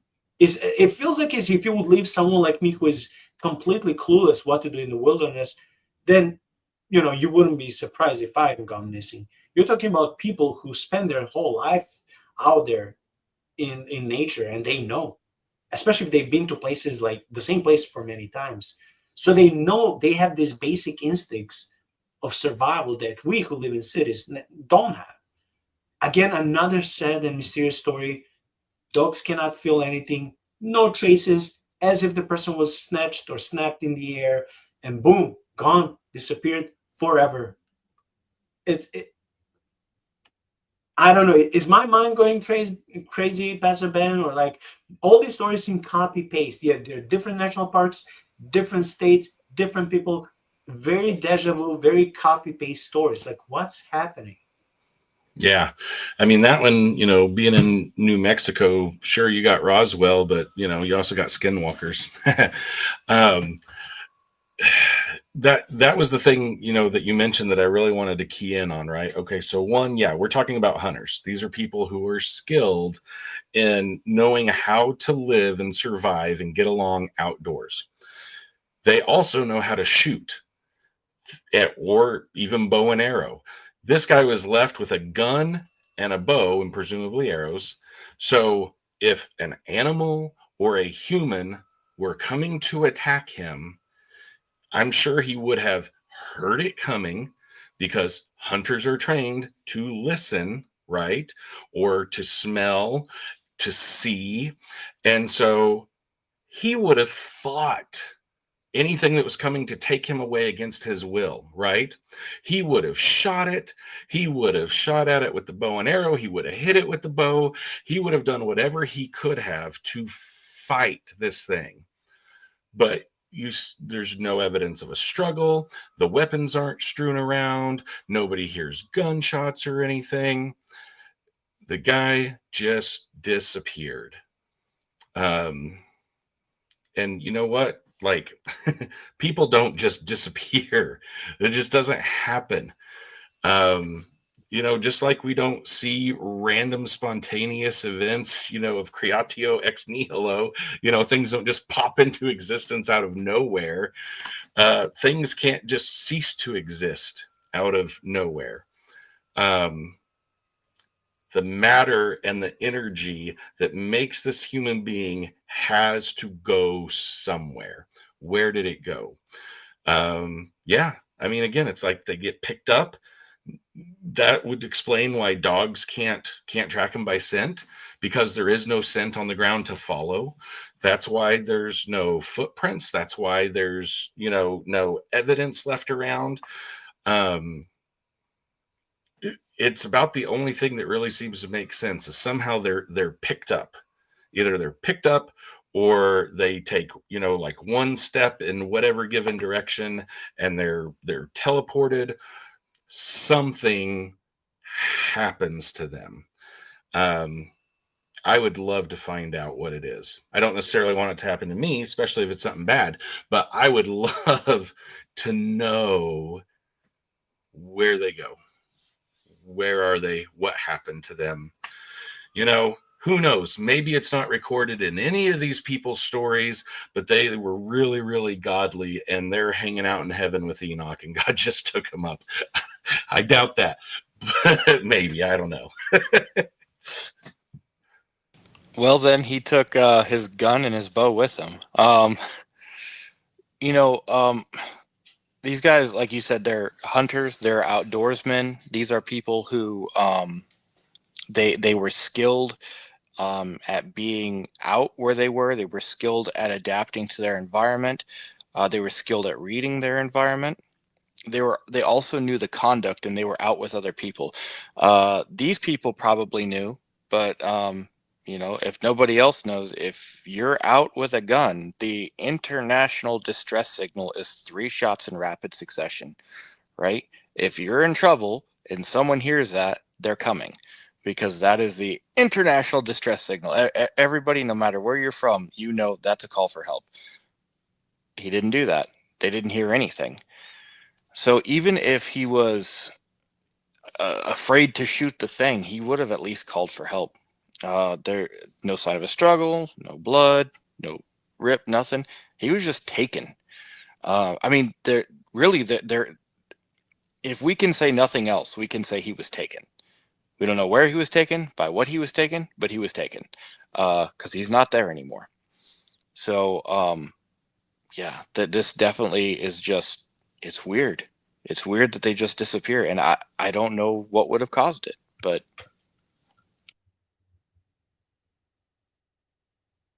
Yeah, this is what caused it. I mean, seriously, the last few stories I've been listening, I'm like, who else or what else can camouflage, seem invisible, take you in a second? I mean, yeah, you predator will leave tons of blood, but don't tell me he wouldn't be able to take you without, like, he can just leave you unconscious, take it with you, and for whatever reasons. But this dude is able to do it. Camouflage, dogs wouldn't be able to feel his sense. So it's like, that's what I'm listening. That's why I've been imagining when I listen to you guys and read these stories. Like, who else but this guy can do these things? If it's not him, it's some weird species out there that may resemble him. It's like, I'm just thinking of Predator this whole time. I don't know why. And Shaun, if you remember, maybe a year ago we covered some in our creepy segments, eerie encounter segment stories. We covered a few stories that people swear that was like a creature in the woods, on the forest, like able to jump, to camouflage, and they will feel this presence, like something is watching them that will be out of this world. And they swear like they will sometimes see something changing, like shaping reality, as if like there's a cloak and a being that by its own will can present itself to be visible versus invisible. I'm like, dude, get that. That's what's called Predator, not just in the movie, but in those stories that we were covering. And now I'm listening. I'm like, well, I'm not saying it's like the Predator from the movies, but I'm thinking if it's not a cult or sect, if it's not some psycho killer, serial killer, if it's not an animal, if it's not savage people out there who can be living in caves or underground or whatever. It's like, dude, like we're talking about some advanced technology of creatures or beings that can just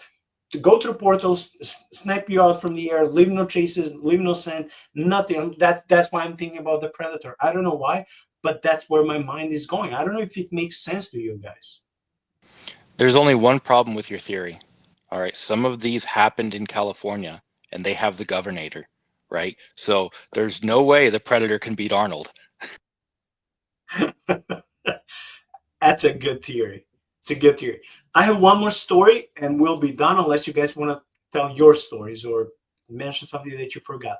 The last story for tonight comes from a 54-year-old man called Stanley Vigil, who disappeared on November 7th, 2017. He was another hunter who went missing. He came to the area just 10 miles from where Melvin, the guy from the previous story, disappeared.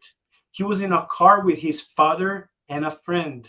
Suddenly, a deer crossed in front of them, so Stanley jumped out the car with his rifle, chasing the deer.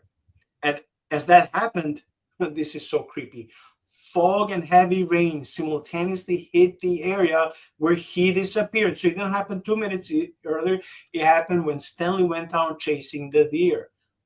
He apparently wandered off. It was a 7-day search. Surprise, surprise, dogs couldn't pick up his scent. Professional trackers and helicopters couldn't find any tracks. 5 months later, an off-duty New Mexico State police officer and his son were fishing on a nearby river where they found a body 9 miles from his point of separation. It's another recurring phenomenon that reminds us of the previous cases. Well, in this case, at least the body was found. The family was able to bury him but there was no explanation how did he ended up there. Could he be like you guys were telling about the lady, or some other cases like when Ben mentioned the case in his neighborhood where a kid was, fell down the pond, survived with the dog? Could it be that this person, this hunter, somehow his legs slipped, it started raining, it became slippery, he fell down the river, he drowned, and the river took him 9 miles away? This seems plausible. We don't know, but still, regardless, how come the fog and the rain come the same minute and when he goes running after the deer? As if almost the deer was sent by as a decoy or something. I'm not going into some conspiracy theories, but it's like too many coincidences in many stories, like too many weird things just to brush them off. And also, again, why the dogs couldn't, let's say his body disappeared in the river. Yeah, it's well known, dogs cannot trace once when, a man goes into a river, then they lose the scent. But before entering the river, what happened to his scent? Like, it's like, it's not like there was a car in the road and immediately river, so he fell there. He was running to a certain point because he disappeared. It wasn't like the river was a step away from the car. So weird story, unfortunately, with sad ending. And I think I'm not trying to be pessimist or negative, but dude, most of these cases have been unresolved for 10, 15, 20 years.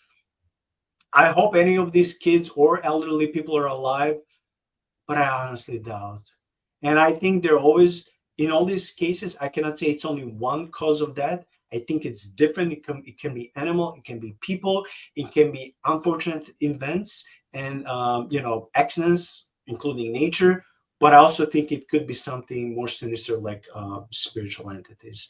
So a case that happened only several to 10 miles from the previous story, which reminds me of the stories that we did like 30, 40 minutes ago, where two people disappeared also within, was it 10 or 40 miles? No, 40 miles, when a guy disappeared south from the previous guy, almost in the same time.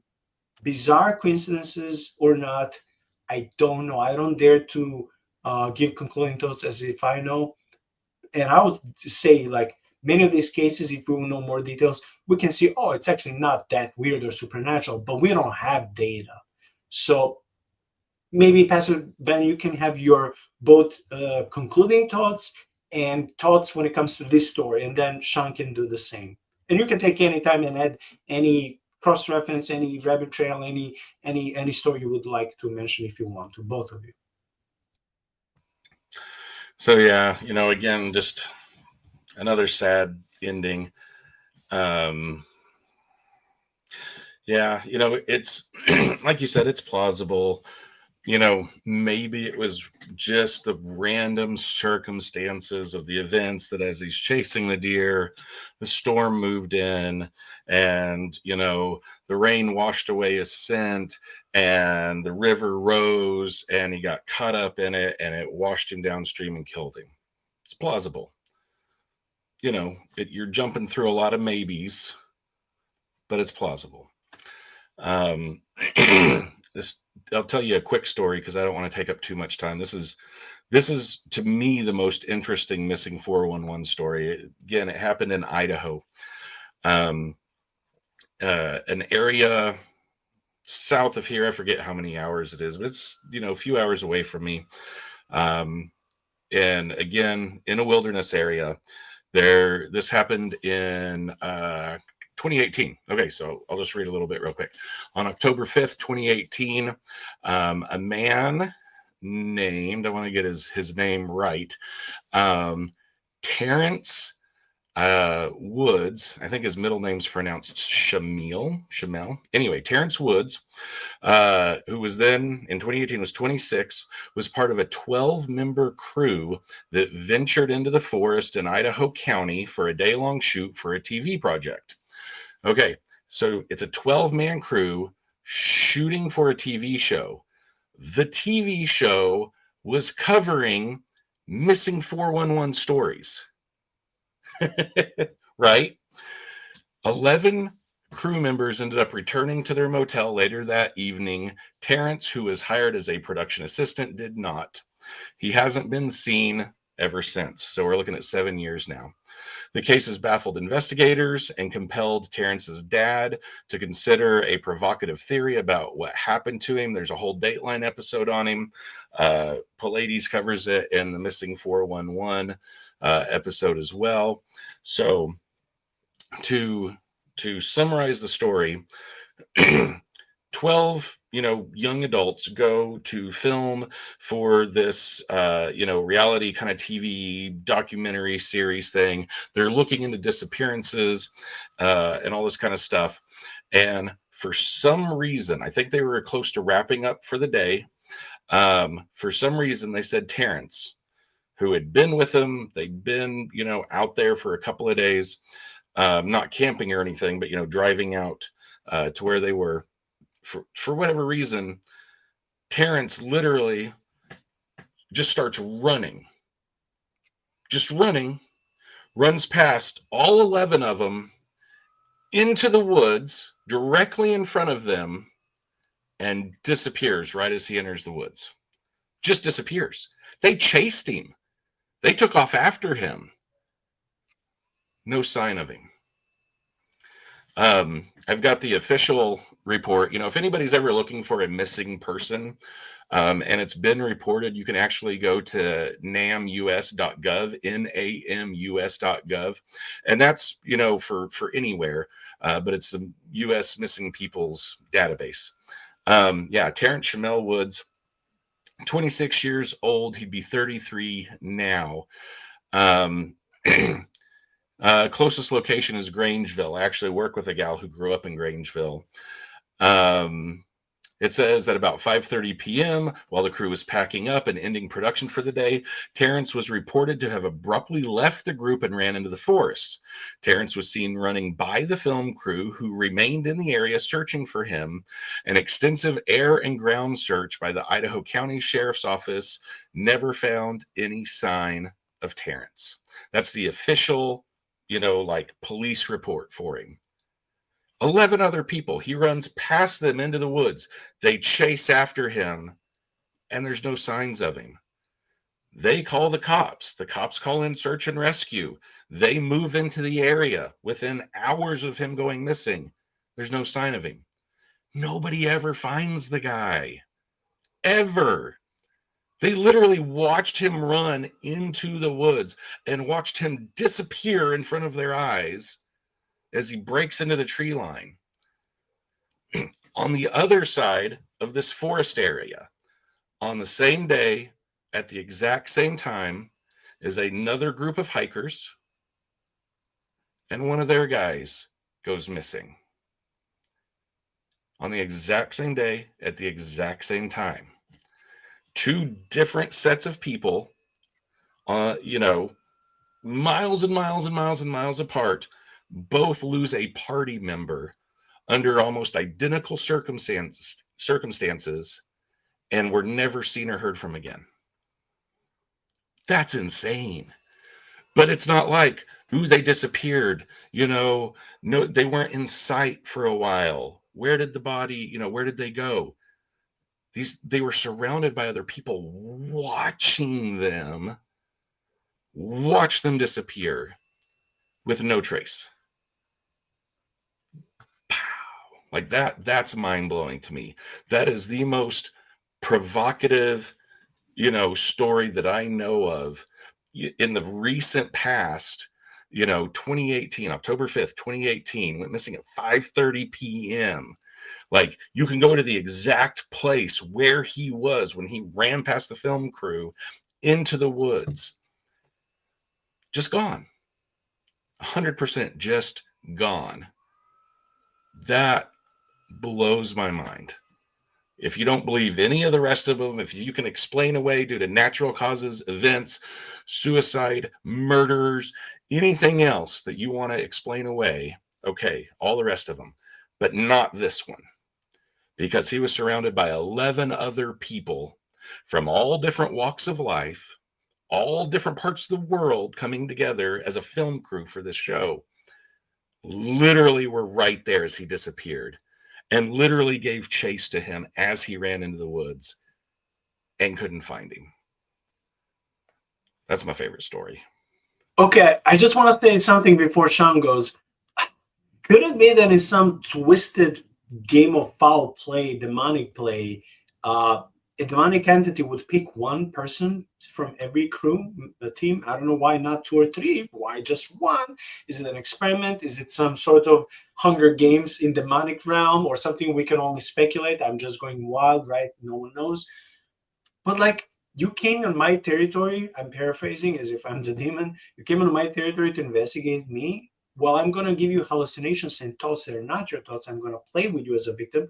And if you don't belong to God, and they can sniff or tell if you serve Christ or not, I'm going to give you illusions, especially if some of people and a lot of guys tend to smoke weed, some of them maybe more.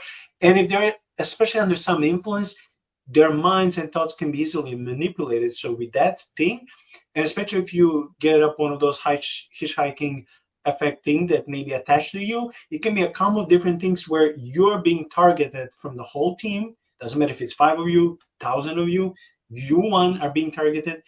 And it doesn't happen just in a second. Maybe it's been playing with you for hours or for days, preying on you, brainwashing you, that entity.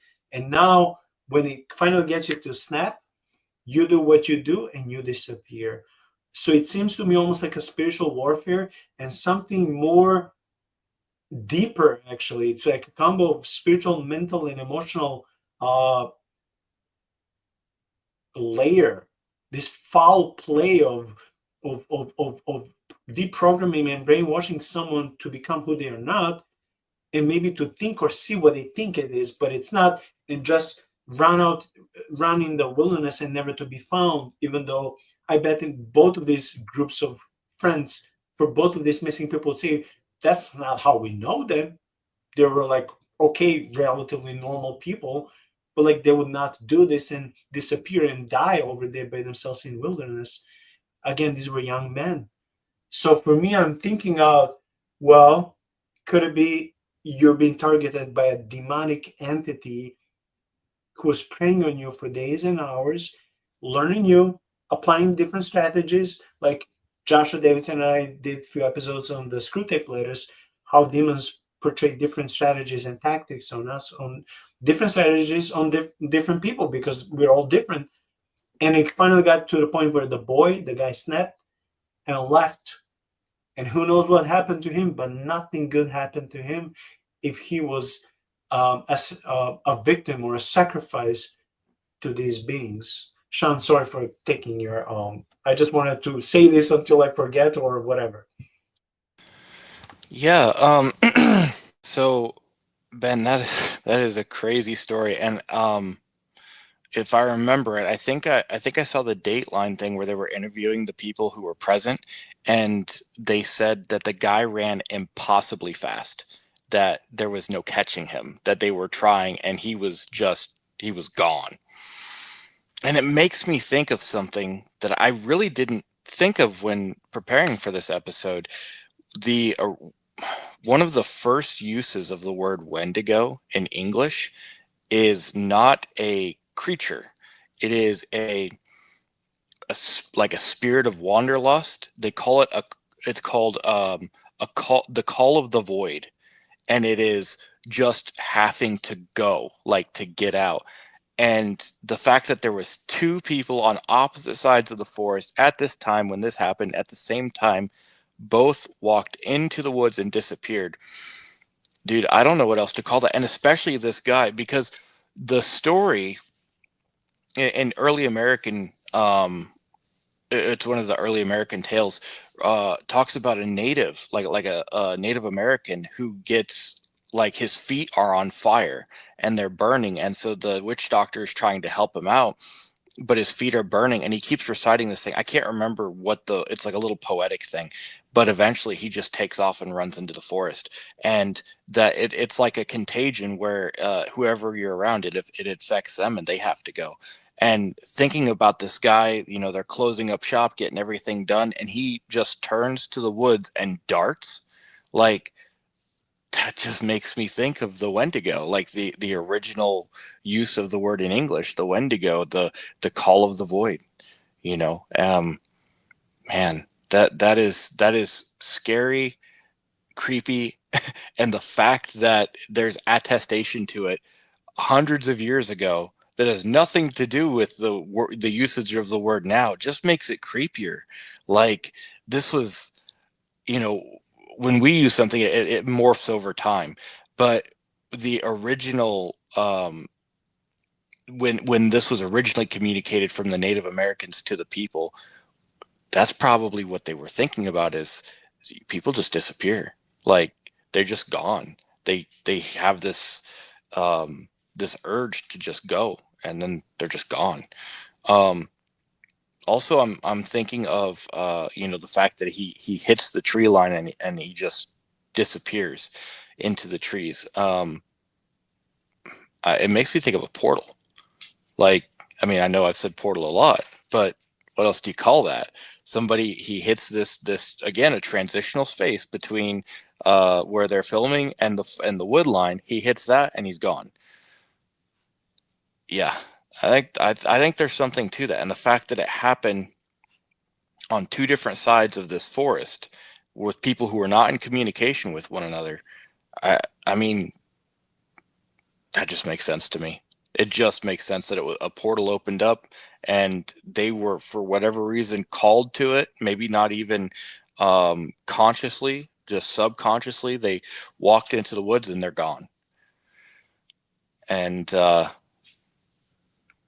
I mean, how many people? So 90% of the 600,000 people every year are found. All right, so 10% of the 600,000 number is what, 60,000 people are never found. I mean, I'm just saying, I would not be going to a national park. Uh, ain't no way. And it seems like even if you go with a group of people, you could just walk off into the woods and be gone. So I will not be going to any of those. Thank you. Shaun, when you said call of the void or call of the deep, my mind immediately went to two things. First, Cthulhu, myth, and then in the book, in First Enoch, we know that the Watchers, a group of Watchers, is imprisoned in the deep, in the abyss, waiting for judgment. And even Enoch, who they thought it could be their mediator, pleading with God to show mercy, he couldn't do anything, of course, because it's God's justice waiting for them in Tartarus. So when you mention the abyss or the void or the deep, whatever we want to use synonyms, I was thinking about Cthulhu and I was thinking about Watchers. I mean, where else can the call, if it's coming, call? It's not necessarily an audio call. Calling, like urge in your mind or in your soul to do something crazy, when you're going mad, when you're being possessed, or when you're being tricked in your mind to see something where it's not. So that call, where it's coming underground, it's not coming from the Father of Lights. It's not coming from the Father of Lord of Spirits. It's not coming from your Savior. It's coming from the underground, the underground god or demon. You can call it whatever word you want to call him. So that made me think, like, ooh, I'm not saying I believe in Cthulhu, but it's the same principle. It's the same nefarious entity, evil that despise people. So what happens to these people? I'm even more intrigued with just not like how do they disappear or who kidnaps them, who takes them, who kills them. Like, but what happens if not everyone is killed?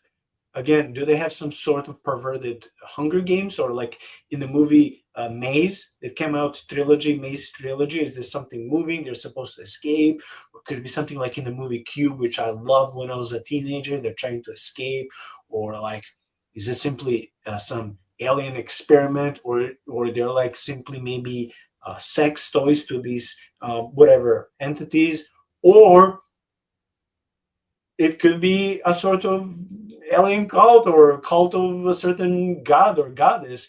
I mean, there are endless possibilities. I'm just thinking that, it could be more nefarious than we're thinking. I don't know. Any concluding thoughts from both of you? Well, as somebody who likes to go out in the woods a lot, I would say don't show fear.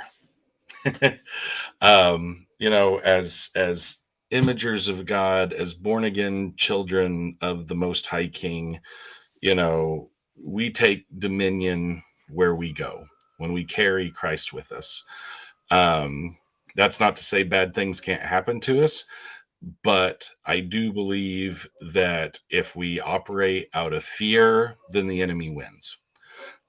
So I would say, you want to go camping, go camping. You want to go out into the woods, go out into the woods. Be smart, take precautions, and just understand that there can be more things out there working against you than bears and wolves and hunger and cold. I read a quote today that says, when we enter the wilderness, we re-enter the food chain. And so I think that's spiritually and physically something that we have to consider and just keep in mind as we go out into some of the untamed wild places. Well, biblically, the wilderness is never associated with anything good. It is a place where, as Pastor Ben said, you are part of the food chain. What's on the menu? It's you.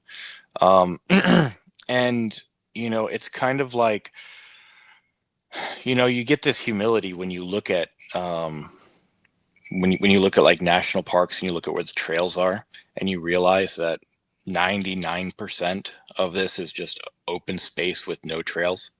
It's kind of like when you look at a map of the ocean and what the shipping routes are, and you realize that 99.9% of the ocean, nothing ever goes there. No ships, no container ships, no cruises.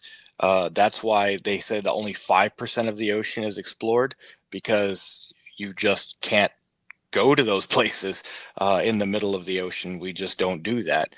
And it's the same, I think, with the national parks. There are probably places in North America that no human has ever seen. And it's scary, right? And it's supposed to be scary because, again, it's the wilderness. It is the antithesis of human society. And so if you're going to go someplace, make sure to follow the recommendations of the park rangers where you're at. They don't want to have to recover your body. And there are places, I know, especially out west, where they will tell you, do not go here, here, or here. There are bears there. There are mountain lions in those places. You don't want to go out there because I don't want to have to bring your body back. So I would, if you're going to go camping, make sure it's on the beaten path. Make sure that someone knows where you're at. And make sure you follow the recommendations of the park rangers, because even if it's not something supernatural, something natural can still eat you, and you don't want to be on the menu. Well, brothers, friends, gentlemen, thank you so much for this 2 hours and 40 minutes. Thank you, everyone in the live chat. I love you all. Bless you all. Thank you for love and support. In a little bit less than 48 hours, Christian therapist Spencer Owen will come back for the third time. We'll be talking, the whole episode will be on just one chapter from one of my former Moody Bible Institute textbooks, and the chapter will speak about lamentation. It will speak how we have lost the art in the West when it comes to lamenting, especially corporatively in the church lamenting. What does it even mean? Does it mean sign of lack of faith? Does it mean that we find God in that? How are we supposed to act? Should we hide our emotions, pain, suffering, doubts, tears? All of these things. Does it make us less manly if we're talking about men? Does it make us less having faith? Does it make us bad in the eyes of people? We'll be spending an hour and a half, because usually that's how much Spencer Owen has time, talking merely about lamenting. I just finished notes, 4 pages in Word like it's not double space, it's all one line, between the text. So it will be heavily packed. I plan to read a lot. God help me with my throat. I will be having to take more Dayquil and NyQuil. So please pray for me. But that will be another phenomenal episode coming in just 2 days. So please come join us at 6:30 p.m. Central Time with a Christian therapist, where we'll be talking about this very pastoral, very emotional topic of suffering. And in the midst of this suffering, we should not be ashamed to express both ourselves when we're alone before God, but also before others corporately when we gather, mostly on Sundays with others, where we're suffering, where we're grieving, where we're hurting, where we're crying about something. It can be divorce, it can be a phone call about, incurable disease, or it can be someone is dying or loss of a job. Any of these things, whoever will tell you, oh, you lack faith, you shouldn't be expressing tears and this and that, you should be just praying and fasting and believing God will bless you. Don't listen to these people.